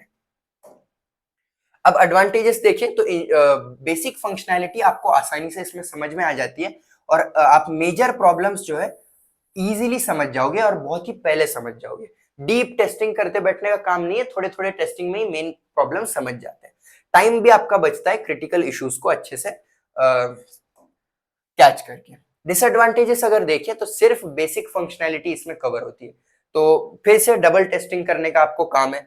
फिर उसके बाद सारे बग्स ये कैच नहीं करेगा, स्पेशली इन कॉम्प्लेक्स सिनेरियोज, क्योंकि ये बेसिक बग्स पता करने के लिए यूज किया जाता है, बेसिक फंक्शनैलिटी के लिए। नेक्स्ट है सिस्टम टेस्टिंग। अब देखिए सिस्टम टेस्टिंग मतलब पूरे सिस्टम की टेस्टिंग। पूरा आपने हो गया ना काम, तो सारे के सारे मॉड्यूल्स की आप एक बार टेस्टिंग करते हो। जब आपकी इंटीग्रेशन टेस्टिंग हो जाती है ना, उसके बाद किया जाता है सिस्टम टेस्टिंग। ओके, तो ताकि सारा सॉफ्टवेयर जो है अच्छे से काम कर रहा है क्या चेक करते हो आप। की पॉइंट्स है क्या है, to verify that the entire system functions, पूरा फंक्शन कर रहा है क्या देखने के लिए। स्कोप है कि पूरा सिस्टम इसमें आप टेस्ट करते हो। इंटरैक्शंस बिटवीन मॉड्यूल्स और एक्सटर्नल इंटरफेसेस भी आप करते हो, मतलब एक से ज्यादा मॉड्यूल्स है उनमें का इंटरैक्शन, और फिर वो एक्सटर्नल इंटरफेस जैसा एपीआई वगैरह से अगर इंटरैक्ट करते होंगे वो भी इंटरैक्शन सही से हो रहा है क्या, डेटाबेस से इंटरैक्शन हो रहा है क्या, ये चीजें देखी जाती है सिस्टम टेस्टिंग के अंदर। और क्या कौन से टेस्ट होते हैं इसमें, फंक्शनल और नॉन फंक्शनल टेस्टिंग। देखिए फंक्शनल नॉन फंक्शनल आपको पता होना चाहिए, कई बार देख रहे हैं हम फंक्शनल के अंदर रिलेटेड टू फंक्शंस। जैसा अगर मैं लॉगिन पेज के बारे में बात कर रहा हूँ, लॉगिन पेज के टेस्टिंग के बारे में, तो मैं बोलूंगा बटन काम कर रहा है, बटन फंक्शन कर रहा है वहां पे सही से लॉगिन का। जब मैं क्रेडेंशियल्स लिख रहा हूं तो वो चेक कर रहा है, ये सारे फंक्शंस हो गए। और नॉन फंक्शनल में परफॉर्मेंस से रिलेटेड चीजें होती है, जैसा स्पीड, रिलायबिलिटी, परफॉर्मेंस, ये सारी चीजें आती है नॉन फंक्शनल के अंदर। तो ये भी चीजें आप टेस्टिंग करते हो सिस्टम टेस्टिंग में। अगर एक बैंकिंग एप्लीकेशन है तो आप उसके लिए सिस्टम टेस्टिंग क्या करोगे, इंटायर सिस्टम आप टेस्ट करोगे। Login, account, account management, transaction processing, reporting, पूरी चीजें, सारे modules. Ensuring that the system performs well under load. देखिए the system performs well under load क्या है, ये है आपकी non functional testing. Okay, functional non functional का एग्जांपल देने के लिए बता रहा हूं। फिर उसके बाद क्या है, handles edge cases, interacts correctly with external systems.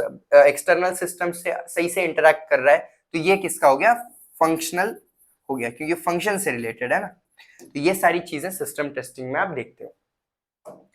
The next part is advantages. तो देखिए ये क्या इंश्योर करता है कि सिस्टम एज अ होल काम कर रहा है, पूरा का पूरा मिलके सिस्टम अच्छे से काम कर रहा है और सारे functional non functional requirements meet करता है। एंड देन इंटीग्रेशन इश्यूज अगर कोई है तो आइडेंटिफाई कर लेता है मॉड्यूल्स के बीच में। कुछ एक्सटर्नल चीजों से इंटरफेस होगा मॉड्यूल का, मॉड्यूल से मॉड्यूल का इंटरफेस होगा, ये चीजें आप इसमें देख ले समझ ले सकते हो। डिसएडवांटेजेस देखें तो थोड़ा सा टाइम कंज्यूमिंग है, क्योंकि पूरा सिस्टम टेस्ट करते बैठता है ये, और फिर उसके बाद कंप्लीट इन्वायरमेंट आपको लगता है पूरा हार्डवेयर सॉफ्टवेयर टेस्ट करने के लिए। Various types of system test. तो देखिए सिस्टम टेस्ट के अंदर भी 4 टाइप के टेस्ट होते हैं। सबसे पहला होता है रिकवरी टेस्टिंग। रिकवरी टेस्टिंग के अंदर क्या है, एक ऐसी टाइप की टेस्टिंग होती है ये जिसमें अगर आपका सॉफ्टवेयर क्रैश कर गया तब आप रिकवरी कैसे करोगे ये आप उसमें देखते हो। मान लो मैं कुछ फाइल में काम कर रहा हूं और फाइल काम करते करते बंद हो गई, तो अब रिकवरी होनी चाहिए ना। जब लाइट चली गई, पावर चला गया और फाइल बंद हो गई तो मुझे प्रॉब्लम हो गया। तो ये इसकी रिकवरी आप कैसे करते हो, डेटा की इंटेग्रिटी कैसा मेंटेन करते हो, ये सारी चीजें आती है रिकवरी टेस्टिंग के अंदर। ओके, वन बाय वन ना उनके भी स्लाइड्स हैं, उसी पे देख लेते हैं। तो वही है कि सॉफ्टवेयर की एबिलिटी देखता है ये to recover from crashes, hardware failures या जो भी अनएक्सपेक्टेड प्रॉब्लम्स है, उससे आप रिकवर कैसा करता है सॉफ्टवेयर, वो इसमें टेस्टिंग की जाती है। सो वही है कि अच्छे से रिकवर करना चाहिए विदाउट डेटा लॉस और करप्शन, ना ही कुछ करप्शन होना चाहिए। क्योंकि कई बार कैसा होता है ना, अगर आप कुछ भी चीजें ऐसा बंद कर देते हो, क्रैश हो जाती है ना, तो डेटा करप्ट हो जाता है जनरली। कई बार तो आप अगर फाइल कॉपी हो रही है और आपका पेन ड्राइव निकाल दो तो फिर उसमें कभी डेटा करप्ट हो जाता है। तो कभी भी क्रैशेस जब होते हैं तो डेटा करप्शन के चांसेस बढ़ जाते हैं। तो इसकी आपको रिकवरी कैसी है टेस्ट करना है सॉफ्टवेयर में। How it's done, simulate failure scenarios. आपको फेलियर सिनारियोज एक्चुअल में करके देखना है, तब जाके आपको समझेगा कि तब जाके आप टेस्टिंग अच्छे से कर पाओगे और सिस्टम उसको खुद को रिस्टोर कर सकता है क्या, वो आपको पता चलेगा। जैसे power loss, system crash example. तो देखिए बैंकिंग ऐप के अंदर रिकवरी टेस्टिंग क्या सिमुलेट करेगी, एक सर्वर क्रैश हो गया ट्रांजैक्शन के टाइम पे, आप पैसे पे कर रहे थे और सर्वर क्रैश हो गया, तो अब रिकवर कर रहे हो आप ट्रांजैक्शन आफ्टर रीबूट, और बहुत चांसेस होते हैं इसमें, कई बार पैसे ही आपके ट्रांसफर हो गए ना, उधर गए, उधर ट्रांसफर हुए और ना ही, और आपके पास से भी डेबिट हो गए, तो वापस आपके पास आने चाहिए पैसे। तो ये सारी चीजें रिकवरी के अंदर आप देखते हो। तो ट्रांजैक्शन भी आपका रिकवर होना चाहिए रिबूट के बाद, फिर उसके बाद डेटा लॉस नहीं होना चाहिए और करप्शन भी नहीं होना चाहिए। एंड एडवांटेजेस देखें तो देखिए, सिस्टम रिलायबिलिटी इंश्योर होती है अनएक्सपेक्टेड फेलियर के बाद भी, उसके बाद डेटा इंटेग्रिटी भी देखो मिलती है। देखिए इसका मतलब, एडवांटेजेस का मतलब है अगर आप ये करते हो रिकवरी टेस्टिंग, तब आपको ये एडवांटेजेस मिलते हैं। और डिसएडवांटेजेस देखें तो आपको सिमुलेट करना पड़ता है फेलियर सिनारियोज को। तो फेलियर सिनारियोज, पहली बात तो आपको पता होना चाहिए कि कौन से फेलियर सिनारियोज है, तब जाके आप उन्हें सिमुलेट करोगे। फिर सिमुलेट करना भी थोड़ा कॉम्प्लेक्स है, और ऐसा जरूरी नहीं है कि आप सारे फेलियर सिनारियोज देख लोगे। ऐसे सिनारियोज है जो आपको पता भी नहीं होंगे और वो हो सकते हैं, तो सारे फेलियर सिनारियोज देखना भी पॉसिबल नहीं है। अब है सिक्योरिटी टेस्टिंग। सिक्योरिटी टेस्टिंग का क्या है, इसमें आप वेरीफाई करते हो कि सॉफ्टवेयर एप्लीकेशन प्रोटेक्टेड है आपका अनऑथराइज्ड एक्सेस से, हैकर्स इजीली उसमें घुस नहीं सक रहे, ये चीजें देखना है आपको। डेटा ब्रीच नहीं होना चाहिए, कोई भी किसी भी चीज में एक्सेस नहीं करना चाहिए, यूजर को आप स्पेसिफिक एक्सेस दोगे, वो अपने दूसरे चीजों में नहीं देख सकता है वो सब। तो आपको क्या इंश्योर करना है कि सिस्टम सिक्योर है अटैक्स से, मेलिशियस अटैक्स, वायरस अटैक्स से सेफ है, और सेंसिटिव डेटा को आप सेफ रखते हो। ऐसा डायरेक्ट एक्सेस ऐसा किसी को नहीं देते सेंसिटिव डेटा का। फोकस एरियाज की मैं बात करूं तो सबसे पहला है ऑथेंटिकेशन। ऑथेंटिकेशन में क्या है देखिए, इसमें है कि जो आपका यूजर है सिर्फ वो ही एक्सेस कर सकता है सिस्टम को, authorised user. Okay, only the authorised user can access the system, उसके अलावा नहीं कर सकता कोई। फिर ऑथराइजेशन के अंदर ये यूजर क्या कर सकता है, वही डेटा एक्सेस कर सकता है जिसको आपने उसको ऑथराइज किया हुआ है, उसके अलावा वो कोई डेटा नहीं देख सकता। फिर है डेटा प्रोटेक्शन। सेंसिटिव डेटा को आप इनक्रिप्ट करके रखते हो, इनक्रिप्ट करने से उसका एक्सेस नहीं मिलता उन्हें। इनक्रिप्शन से क्या होता है, डेटा थोड़ा सा अलग ही फॉर्मेट में सेव हो जाता है। तो अगर मान लो मैंने ये डेटा एक्सेस भी कर लिया, तो वो कुछ भी फॉर्मेट में होगा, 0xCFDG कुछ भी, तो वो समझ में भी नहीं आने वाला मुझे। वैसा भी हैशिंग का यूज किया जाता है जनरली वहां पे। फिर है वल्नरेबिलिटी स्कैनिंग। इसमें वीकनेसेस आइडेंटिफाई आप खुद करते हो जो हैकर्स कर सकेंगे आपके ऊपर, तो वो आप खुद पता करते हो और उनसे रिलेटेड जो है क्या आप करोगे तो सॉल्व होगा वो देखते हो आप। तो देखिए, for an online banking system security testing क्या चेक करेगा, वो चेक करेगा कि लॉगिन प्रोसेस जो है सिक्योर है। लॉगिन प्रोसेस सिक्योर है मतलब स्ट्रॉन्ग पासवर्ड्स यूज कर रहे हो, मल्टी फैक्टर ऑथेंटिकेशन है। देखिए ये इसके बारे में तो आपको पता होगा, अभी जीमेल लॉगिन 2 फैक्टर ऑथेंटिकेशन पे लेता है। आप पासवर्ड लिखने के बाद ऑन नहीं होता है, पासवर्ड लिखने के बाद कहीं तो ओटीपी जाता है, या फिर आपके दूसरे डिवाइस पे अगर वो चालू है तो 3 नंबर्स पूछता है वो कि कौन सा नंबर है, क्लिक करो तब जाके ऑन होता है। तो ये 2 फैक्टर मल्टी फैक्टर ऑथेंटिकेशन की आपको जरूरत होनी चाहिए। तो टेस्टिंग में आप देखोगे ये अवेलेबल है क्या। फिर यूजर डेटा जैसा अकाउंट बैलेंस वगैरह आपको इनक्रिप्ट करके रखना है, इसका एक्सेस नहीं देना है किसी को भी। स्पेसिफिकली उसको मिल जाएगा उसका एक्सेस, यूजर को खुद, बट उसको इनक्रिप्ट करके रखना है आपको। System is protected against SQL injection और अदर टाइप्स ऑफ अटैक्स। तो देखिए एसक्यूएल इंजेक्शन से आपको बचाना है। तो हैकर्स क्या करते हैं, एसक्यूएल इंजेक्शन एक बहुत ही बेसिक हैकिंग टेक्निक है, जिसमें देखो मैंने यहाँ एग्जांपल दिया था, ये क्वेरी हो कि एक एसक्यूएल की क्वेरी है, डेटाबेस के अंदर आप ऐसी क्वेरी रखते हो कि select from users where user name is equal to user input and password is equal to this. तो अभी समझो मैं लॉगिन कर रहा हूं, तो मैं यहाँ पे मेरा यूजर नेम लिखता हूं और मैं पासवर्ड में मेरा पासवर्ड लिखता हूं, फिर वो चेक करता है यूजर नेम पासवर्ड और मुझे लॉगिन करने देता है। अब ये एसक्यूएल इंजेक्शन में एक हैकर क्या करता है, वो ना यूजर नेम लिखता है, ओके, इस तरीके से, और यूजर नेम लिखने के बाद ना एक कमांड लिख देगा उसके आगे। ये इनपुट फील्ड है, ओके, एक फॉर्म है। एक फॉर्म के अंदर मैं क्या कर रहा हूं, यूजर इनपुट में जाके मतलब फॉर्म मैंने ओपन किया और फॉर्म में मैं ये एडमिन लिख रहा हूं, मतलब यूजर नेम इज एडमिन, और मैं उसके बाद ये 2 डैश दे रहा हूं। अब एसक्यूएल के लिए क्या होता है ना, ये 2 डैश, ये उसके लिए कमांड होते हैं। तो वो क्या करता है, एडमिन देखता है, वो आपने यहाँ पे एडमिन लिख दिया, ओके, यूजर इनपुट में। फिर एडमिन लिखने के बाद अब वो आगे पासवर्ड भी तो चेक करना चाहिए ना एसक्यूएल क्वेरी ने। तो वो क्या करता है, ये 2 डैश देखने के बाद उसे ये कमांड दिखता है तो वो आगे जाता ही नहीं, यहां पर ही रुक जाता है वो एसक्यूएल क्वेरी। और यहां पे ही रुकने के बाद ये आगे वाला चेक ही नहीं करता वो, और सीधा एक्सेस दे देता है हैकर को। तो उस तरीके से जो है एसक्यूएल इंजेक्शन वगैरह आपको नहीं होने देना है।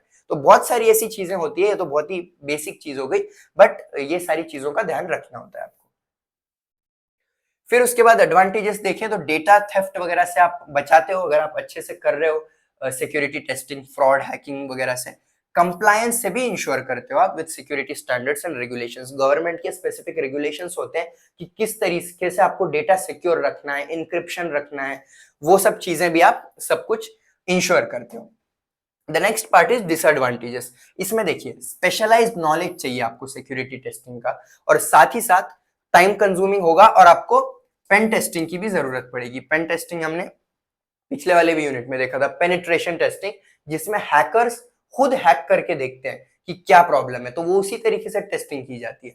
एथिकल हैकर्स होते हैं जो ट्राई करने की बहुत ट्राई करते हैं कि किस तो तरीके से आप हैक कर पाओ इसमें, तो समझ गया उनको कि कैसे हैक किया जा रहा है, तो वो चीजें आप हटा पाओ उसमें से। देन है स्ट्रेस टेस्टिंग। अब स्ट्रेस टेस्टिंग से सीधा स्ट्रेस वर्ड ही याद रखो। स्ट्रेस वर्ड से क्या है कि आप क्या करते हो, सॉफ्टवेयर पे स्ट्रेस डालते हो और फिर टेस्ट करते हो कैसा रिएक्ट कर रहा है वो। तो इसमें वही है, type of testing that evaluates how a software application behaves under extreme conditions और when it is subjected to heavy loads, when it is subjected to stress. आप उस पे उसकी जो कैपेसिटी है ना उससे ज्यादा काम करवाते हो और चेक करते हो कि वो कैसा रिएक्ट करता है, that is stress testing. Purpose इसका यही है कि सिस्टम का ब्रेकिंग पॉइंट पता करना, कि कब सिस्टम खराब हो जाएगा, कब क्रैश हो जाएगा, ओके, और इंश्योर आप कर पाओ कि कौन सा पॉइंट है जहां तक वो काम कर पाएगा विदाउट क्रैशिंग। उसके लिए सिस्टम टेस्टिंग की जाती है। फोकस एरियाज क्या है इसमें, परफॉर्मेंस अंडर हाई लोड डालते हो आप और फिर चेक करते हो how the system behaves when resources are exhausted, कैसा वो बिहेव करेगा। एग्जांपल देखते हैं तो अच्छे से समझेगा आपको। तो देखो एक ई कॉमर्स वेबसाइट है, ओके, तो स्ट्रेस टेस्टिंग में क्या होता है, एक सेल चल रहा है बहुत बड़ा, वो सेल में बहुत सारे लोग एक्सेस कर रहे हैं वो वेबसाइट को, तो क्या होगा, क्रैश हो जाएगी वेबसाइट। बट इसमें आपको चेक करना है कि कितना ट्रैफिक लोड वो हैंडल कर पाएगी। तो आप क्या करते हो, सिमुलेट करते हो कि बहुत सारे लोग उसको एक्सेस कर रहे हैं वो वेबसाइट को। तब एक पॉइंट ऐसा आएगा जब वेबसाइट क्रैश होगी तो आपको समझ जाएगा कि इससे कम लोग अगर है तो वेबसाइट क्रैश नहीं होगी, आपको उसका ब्रेकिंग पॉइंट समझ जाएगा। एडवांटेजेस की बात करें तो ये लिमिट समझ लेता है, वही बोल रहा हूं ना, ब्रेकिंग पॉइंट पता चल जाता है, लिमिट कैपेसिटी की समझ जाती है। स्टेबिलिटी इंश्योर होती है हाई स्ट्रेस के अंदर और अनएक्सपेक्टेड कंडीशंस के अंदर। डिसएडवांटेजेस देखें तो रिसोर्स इंटेंसिव हो जाएगा to simulate this extreme conditions. तो आपको अगर एक्सट्रीम कंडीशंस सिमुलेट करना है तो आपको भी तो बहुत सारा तरीकों से वो मतलब वेबसाइट में मुझे बहुत सारे लोग लाना भी तो है, तो वो भी तो रिसोर्स इंटेंसिव काम है, बहुत रिसोर्सेस लगेंगे मुझे। फिर कई बार कैसा है, रियल वर्ल्ड यूसेज सिनेरियोज यहाँ पे रिफ्लेक्ट ही नहीं होंगे। आप करके देख तो लोगे बट क्या वो सच में आप सिमुलेशन कर रहे हो, ये रियल में नहीं कर रहे, रियल में कुछ और ही आउटपुट होगा उसका, ऐसा भी एक डिसएडवांटेज है। अब है परफॉर्मेंस टेस्टिंग। अब आप एक्चुअल परफॉर्मेंस की स्टेबिलिटी या कंसिस्टेंसी देखने के लिए देखते हो। मतलब एक गेम है, ऑनलाइन गेमिंग प्लेटफॉर्म है कोई, तो वहां पे अगर यूजर्स बढ़ रहे हैं या कम हो रहे हैं तो क्या सिस्टम के परफॉर्मेंस में कम ज्यादापन महसूस होता है, वो चेक करने के लिए परफॉर्मेंस टेस्टिंग की जाती है। The process of evaluating how a software application performs in terms of speed, responsiveness is how fast the system would respond to the user, and stability under various conditions. Key points अगर देखें तो सबसे पहला है to ensure that the system performs efficiently. Under expected loads, expected load है, हाँ ठीक है, ये हैवी लोड नहीं डाल रहे आप, अननेसेसरी लोड डाल के सिस्टम नहीं क्रैश करते आप एक्सपेक्टेड लोड पे ही वो कैसा परफॉर्मेंस देता है देखते हो। स्लो होता है क्या, क्या फास्ट, स्लो ही होता है, फास्ट क्यों होगा, बट कंसिस्टेंसी मेंटेन करनी है, स्लो नहीं होना है। अगर उसका एक्सपेक्टेड लोड है कि 1000 लोग एक साथ आ सकते हैं, तो 1000 लोग हो या 500 हो, तो वो सेम ही कंसिस्टेंटली जो है चलना चाहिए। एंड फोकस एरियाज इसकी स्पीड है। स्केलेबिलिटी, स्केलेबिलिटी का मतलब होता है बढ़ना, अगर लोग बढ़ भी रहे हैं तब भी वो कंसिस्टेंट होना चाहिए, और उसकी स्टेबिलिटी सेम होनी चाहिए। तो ये चीजें हम देखते हैं इन परफॉर्मेंस टेस्टिंग। देखो एक ऑनलाइन गेमिंग ऐप है, तो इसमें परफॉर्मेंस टेस्टिंग में क्या चेक करोगे आप, कितना फास्ट गेम लोड होता है और रिस्पॉन्ड करता है यूजर के एक्शंस को, और जो ऐप है वो increasing number of players handle कर पा रहा है कि अगर लोग बढ़ रहे हैं तब भी ये अच्छे से हैंडल करना चाहिए विदाउट स्लोइंग डाउन। तो ये चीज टेस्ट करते हो आप परफॉर्मेंस टेस्टिंग में। अब बात करते हैं हम एडवांटेजेस की। तो देखिए यह है कि इंश्योर करता है आपका सिस्टम जो भी परफॉर्मेंस एक्सपेक्टेशंस है, परफॉर्मेंस जो चाहिए आपको वो दे रहा है। Okay, and the next thing is identifies performance bottlenecks early. Bottleneck का मतलब क्या है, एक सिंपल एग्जांपल है, बॉटलनेक उसका नाम इसलिए ही है क्योंकि अगर आप समझो बॉटल से पानी निकाल रहे हो, अगर वो बॉटल फुल है बट उसका जो नेक है वो बहुत ही छोटा है, तो आपका पानी बहुत स्लो आएगा। तो वही है कि एक कोई ऐसी सिस्टम में चीज होती है जिसके वजह से आपका काम स्लो हो जाता है। तो इस केस में वो बॉटल नेक है, जब आप पानी निकाल रहे हो बॉटल से तो बॉटल नेक की वजह से आपका पानी स्लो आ रहा है।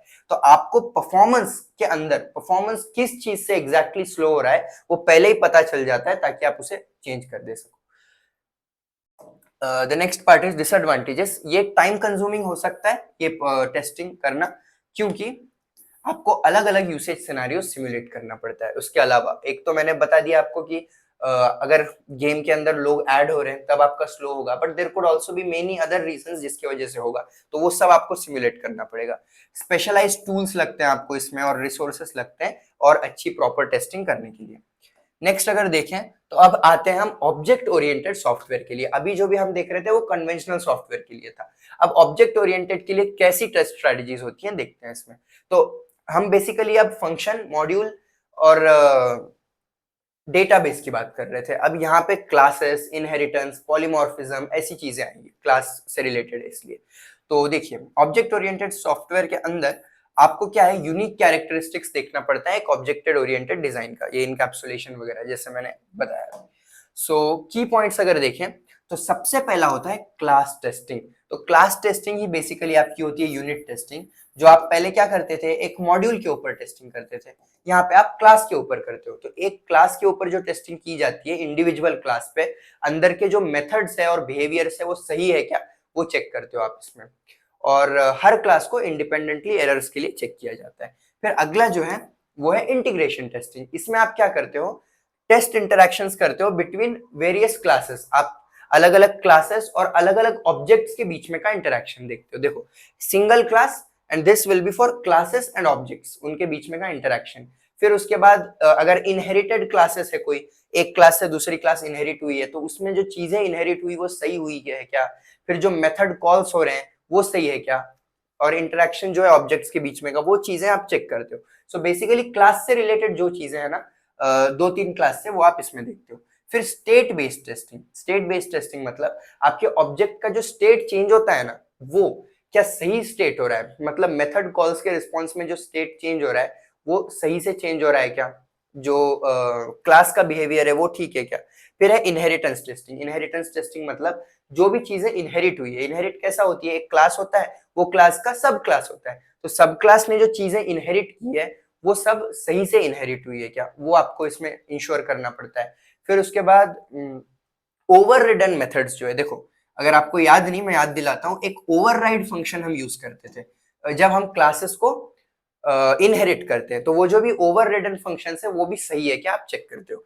फिर उसके बाद पॉलीमॉर्फिज्म टेस्टिंग। पॉलीमॉर्फिज्म में क्या होता है, सेम नाम होता है बट फंक्शन कुछ ना कुछ अलग काम करता है, तो वही आपको पॉलीमॉर्फिक बिहेवियर सही है क्या देखना है। मतलब जब उसे आप कॉल कर रहे हो तो वो जो फंक्शनैलिटी उसकी है वही दे रहा है ना, क्योंकि नाम उनका सेम है but functionality has to be different, वो चेक करना है। फिर एक्सेप्शन हैंडलिंग टेस्टिंग। इसके अंदर अगर कुछ अनएक्सपेक्टेड चीजें हो जाती है तो वो प्रॉपरली उसके रिस्पॉन्स में चीजें हो रही है क्या, वो टेस्ट करोगे आप।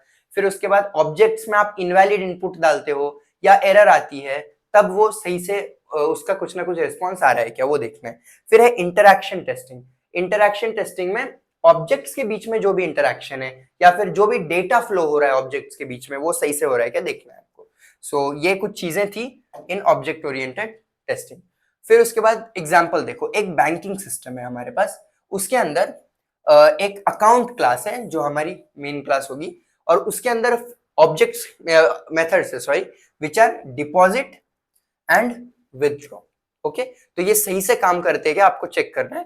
इंटीग्रेशन टेस्टिंग में आप क्या चेक करोगे, अकाउंट एंड ट्रांजैक्शन क्लासेस। देखो, यूनिट टेस्टिंग में क्या किया आपने, बस आप मेन क्लास, एक ही क्लास पे काम करते हो ना, तो एक ही क्लास में जो डिपॉजिट विथड्रॉ थे वो चेक किया।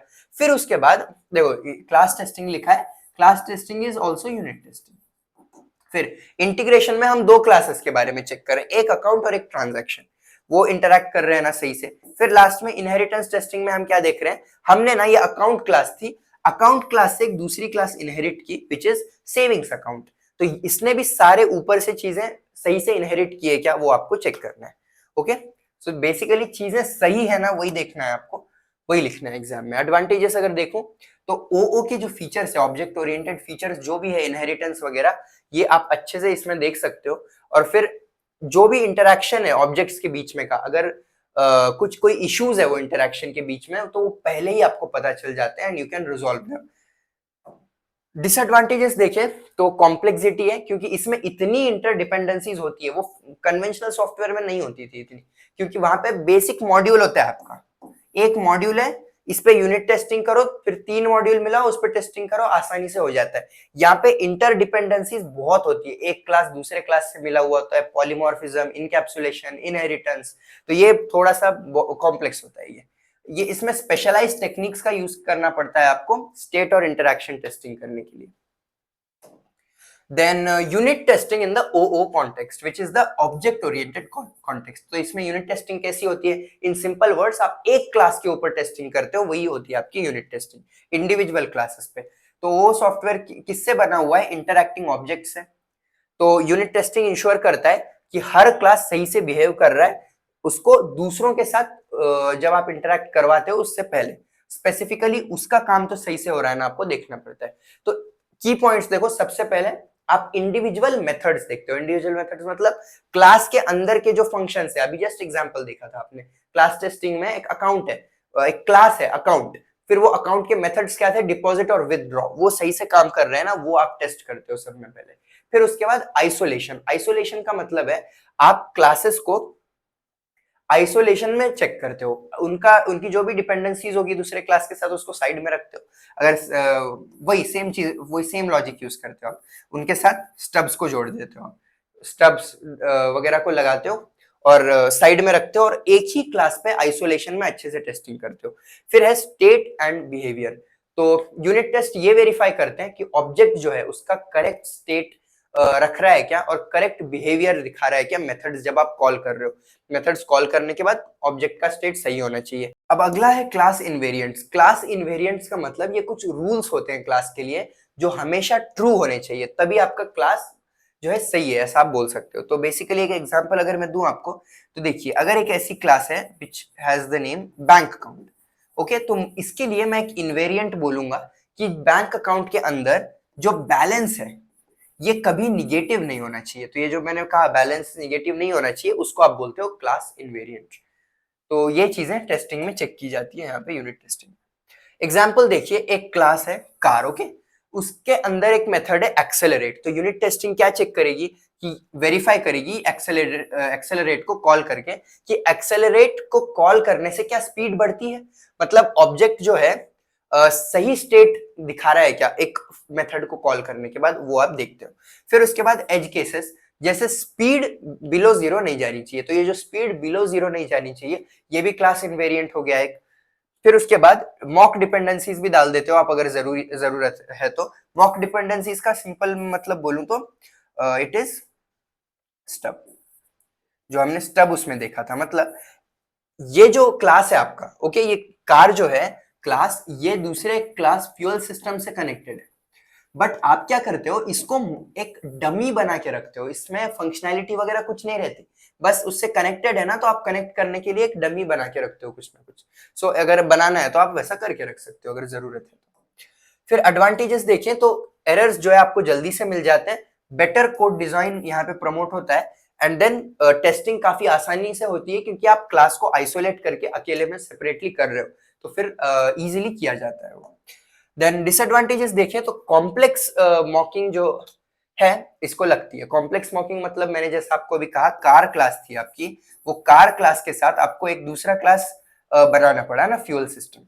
ओके, क्यों बनाना पड़ा? क्योंकि वो क्लास एक्चुअली एग्जिस्ट करता है वहां पर, बट मुझे इसको अकेले में चेक करना है, तो मैं उसको अगर उसके साथ डिपेंडेंसी रखूंगा तो वो तो कनेक्टेड रहेगा ना उससे, तो आप इसको नहीं रखते हुए भी रखते हो, तो ये एक डमी होता है, तो वो थोड़ा सा जो है ना कॉम्प्लेक्स चीजें हो जाती है। इंटीग्रेशन इश्यूज जो है कंपोनेंट्स के बीच में ये नहीं कैच कर पाता, यूनिट टेस्टिंग में नहीं होता। अब integration testing in the object oriented context ये कैसा होता है? देखिए, इसमें डिफरेंट क्लासेस और ऑब्जेक्ट्स मिलके आप टेस्टिंग करते हो।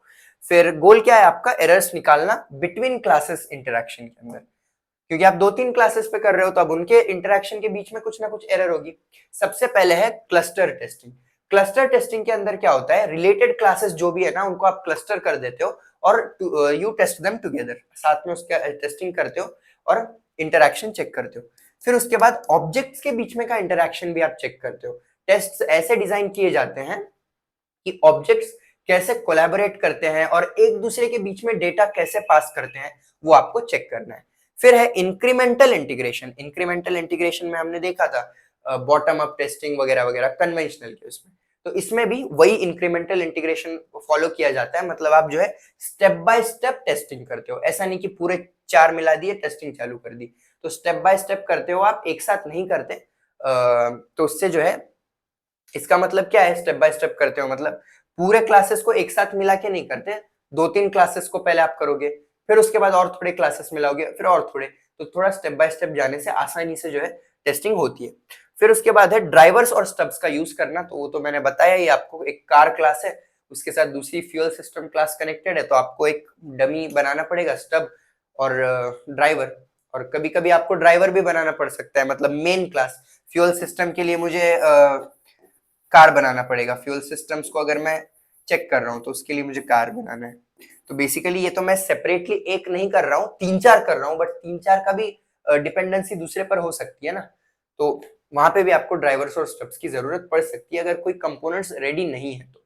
हमेशा ऐसा नहीं है कि मैं नहीं लूंगा, कभी ऐसा भी हो सकता है वो कंपोनेंट बनाया ही नहीं हमने और हम टेस्टिंग चालू कर दी, तो वो कंपोनेंट अगर रेडी नहीं है तो ड्राइवर स्टब्स का यूज आपको करना पड़ेगा। Types of integration testing in the O O context, तो देखिए इंटीग्रेशन टेस्टिंग ना दो पार्ट्स में यहाँ पे डिवाइड की जाती है, which is thread based testing जिसमें आप 1 बाय 1 चीजें करते हो, और फिर यूज बेस्ड टेस्टिंग जिसमें इंडिपेंडेंट और डिपेंडेंट होती है, तो ये भी हम थोड़ा सा देखते हैं। तो थ्रेड बेस्ड टेस्टिंग में क्या होता है, देखिए इसमें आप सेट ऑफ क्लासेस टेस्ट करते हो जो साथ में मिलके एक स्पेसिफिक टास्क कर रहे हैं। ओके, तो वो थ्रेड ऑफ कंट्रोल, मतलब एक स्पेसिफिक फंक्शन के लिए जितने क्लासेस है उतने स्पेसिफिक क्लासेस आप लेके करते हो, ऐसा नहीं कि 3 रैंडमली कोई भी क्लासेस ले लिए, एक फंक्शन पे काम करने वाले क्लासेस। ओके, क्लासेस को इंटीग्रेट किया जाता है, टेस्ट किया जाता है along a particular usage path.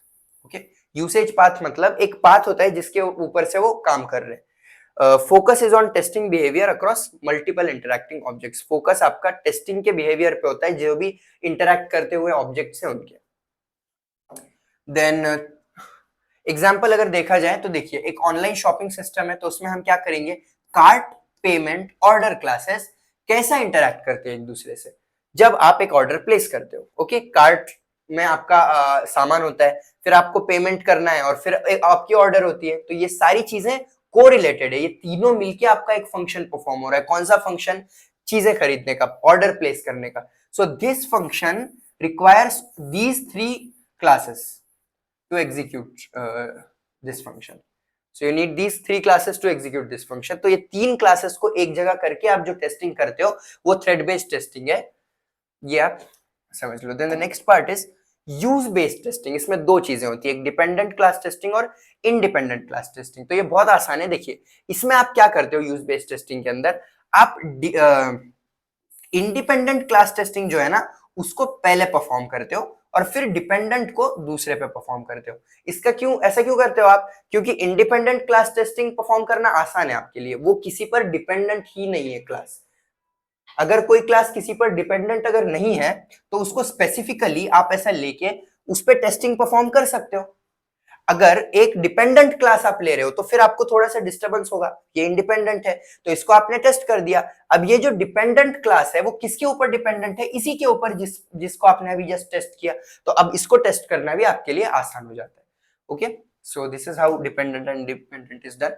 तो इंडिपेंडेंट में वही है, जो डिपेंड नहीं करते दूसरे पे उसको आप पहले टेस्ट कर देते हो। फिर ये क्लासेस इजी टू टेस्ट होते हैं क्योंकि एक्सटर्नल रिक्वायरमेंट मिनिमल होता है यहाँ पे, या होगा भी नहीं। फिर उसके बाद क्या है, डिपेंडेंट क्लास टेस्टिंग आप बाद में करते हो इंडिपेंडेंट होने के बाद, क्योंकि डिपेंडेंट किस पे डिपेंडेंट होता है? वो इंडिपेंडेंट क्लास के ऊपर डिपेंडेंट होता है। सो डिपेंडेंट क्लास जो है ये क्लास डिपेंडेंट होती है इंडिपेंडेंट क्लास पे। ये तो इंडिपेंडेंट है, इसको इससे लेना देना भी नहीं है, बट इसको ये चाहिए इंडिपेंडेंट, इसलिए पहले आप इसको प्रेफरेंस दो, इसको सॉल्व करो, इसको टेस्टिंग दोगे, फिर इसके बाद इसको टेस्टिंग करोगे। तो इस तरीके से किया जाता है। तो मान लो एक पेमेंट क्लास है जो डिपेंडेंट है, किस पे डिपेंडेंट है? पेमेंट वॉलेट क्लास के ऊपर। बट वॉलेट को पेमेंट से लेना देना नहीं है, वॉलेट को आप पहले कर दोगे टेस्टिंग, फिर बाद में आप पेमेंट क्लास पे करोगे after knowing that this works correctly. If this works correctly you can directly go and test this. Then the next part is advantages। तो देखिए इसमें क्या है, इंटरैक्शन एरर्स आप डिटेक्ट करते हो, कोलैबोरेशन वैलिडेट करते हो, और फिर सिस्टम की रिलायबिलिटी आपकी बढ़ जाती है जब आप इस तरीके से इंक्रीमेंटल टेस्टिंग करते हो। डिसएडवांटेजेस यही कि ओवर फीचर्स है इसलिए कॉम्प्लेक्स है, मतलब वही इनकैप्सुलेशन, इनहेरिटेंस वगैरह वगैरह, और प्लानिंग आपको थोड़ा इसमें अच्छे से करना पड़ता है यहाँ पे। फिर डिफरेंस देखते हैं दोनों का। तो देखो कन्वेंशनल सॉफ्टवेयर टेस्टिंग और ऑब्जेक्ट ओरिएंटेड सॉफ्टवेयर टेस्टिंग, ये आया हुआ क्वेश्चन एग्जाम में। तो पहली बात तो unit testing focus. Unit testing focus मतलब सबसे पहली वाली टेस्टिंग। तो कैसा करते हो आप? टेस्ट इंडिविजुअल फंक्शंस और प्रोसीजर्स सेपरेटली, यहाँ पे अलग से आपको किया जाता है, कर सकते हो आप फंक्शंस को, मॉड्यूल्स को। Test individual classes and methods along with their internal states.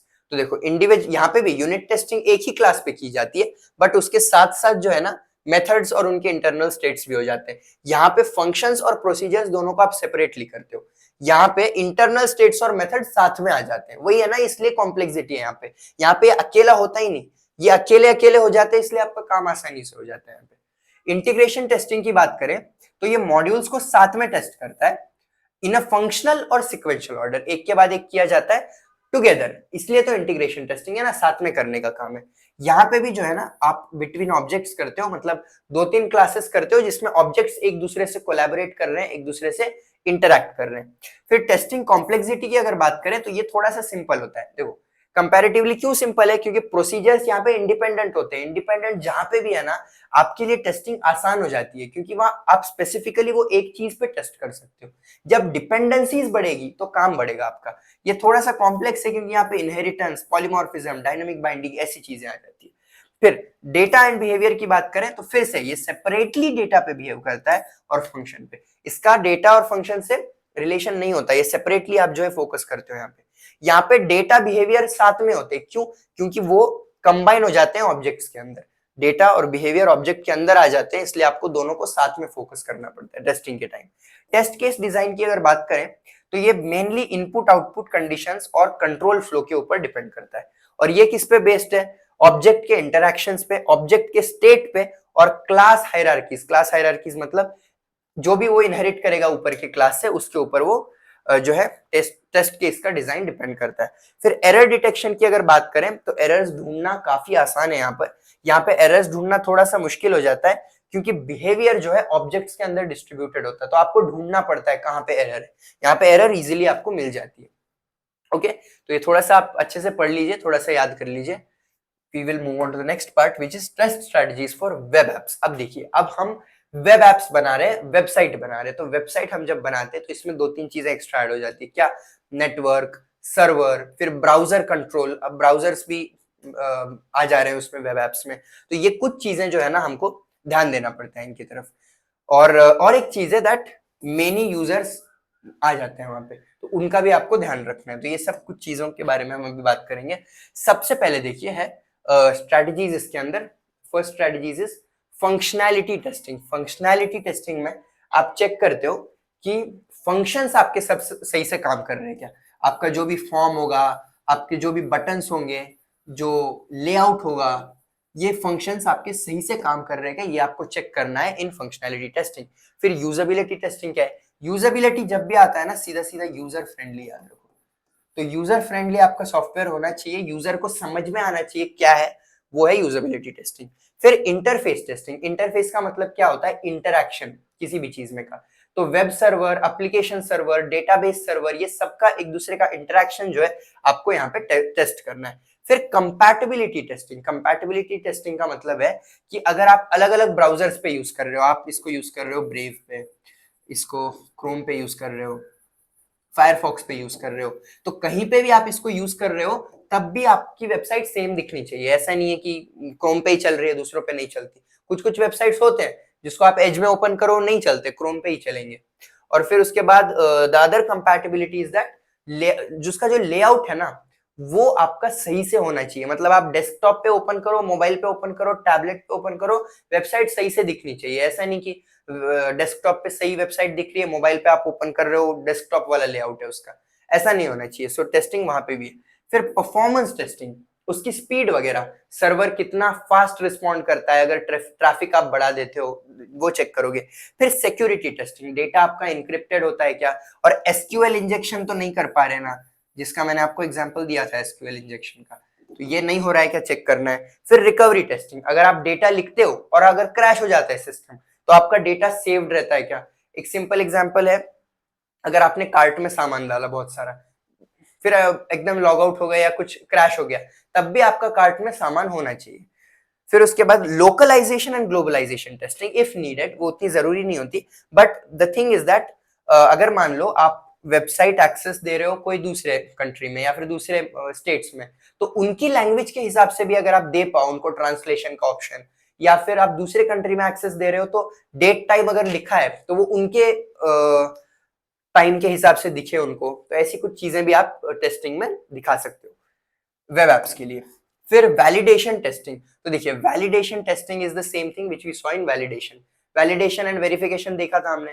Validation में मैंने आपको क्या बोला था, are we building the right product, जिसमें आप यूजर के पॉइंट ऑफ व्यू से सोचते हो कि यूजर को चाहिए क्या वो चीज, और वही वैलिडेशन टेस्टिंग में किया जाता है। Due to done to ensure that the final software meets the customer requirements. Customer के बेस पॉइंट ऑफ व्यू से देखना है आपको। वेरिफिकेशन में क्या करते हो आप, वो आप स्टेक होल्डर्स के पॉइंट ऑफ व्यू से जो रिक्वायरमेंट्स दी गई है उसके हिसाब से देखते हो, रियल वर्ल्ड इन्वायरमेंट में कैसा काम करता है ये चेक करते हो आप।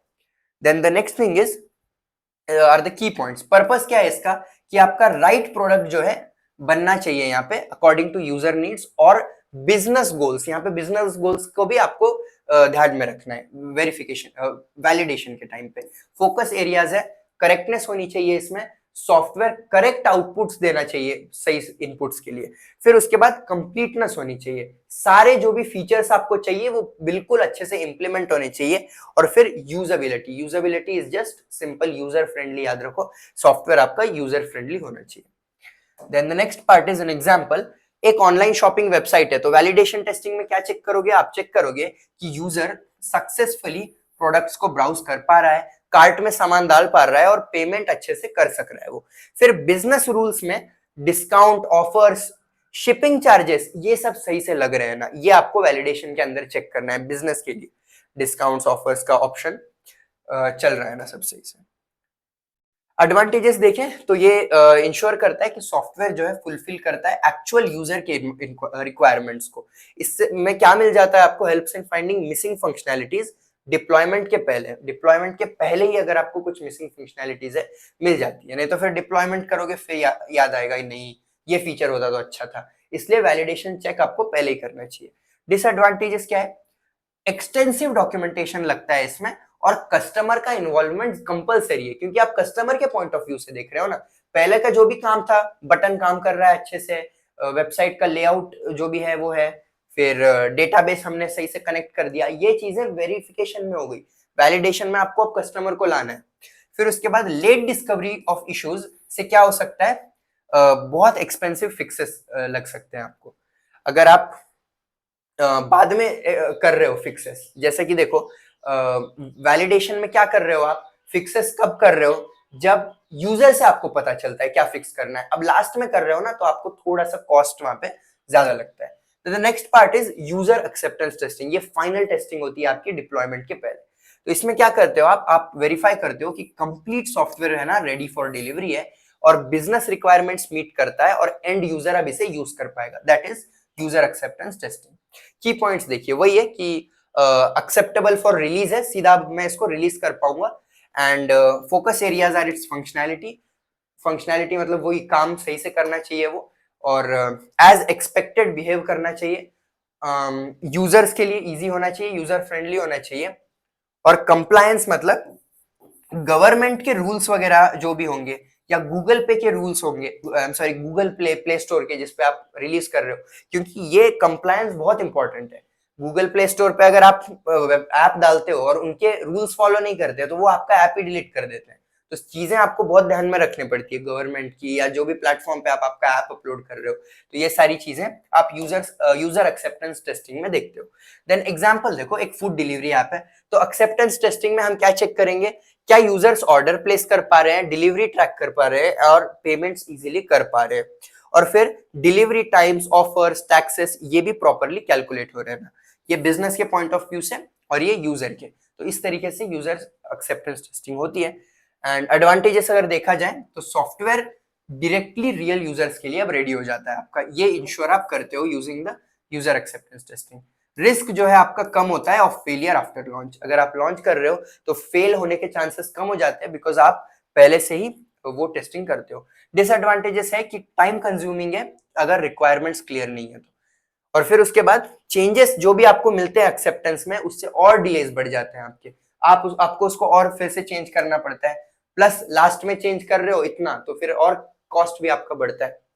टाइप्स ऑफ एक्सेप्टेंस टेस्टिंग, तो देखिए इसमें एक टेस्टिंग होती है अल्फा टेस्टिंग और दूसरी होती है बेटा टेस्टिंग। तो अल्फा टेस्टिंग में क्या होता है, देखिए ये इन हाउस कंडक्ट होती है।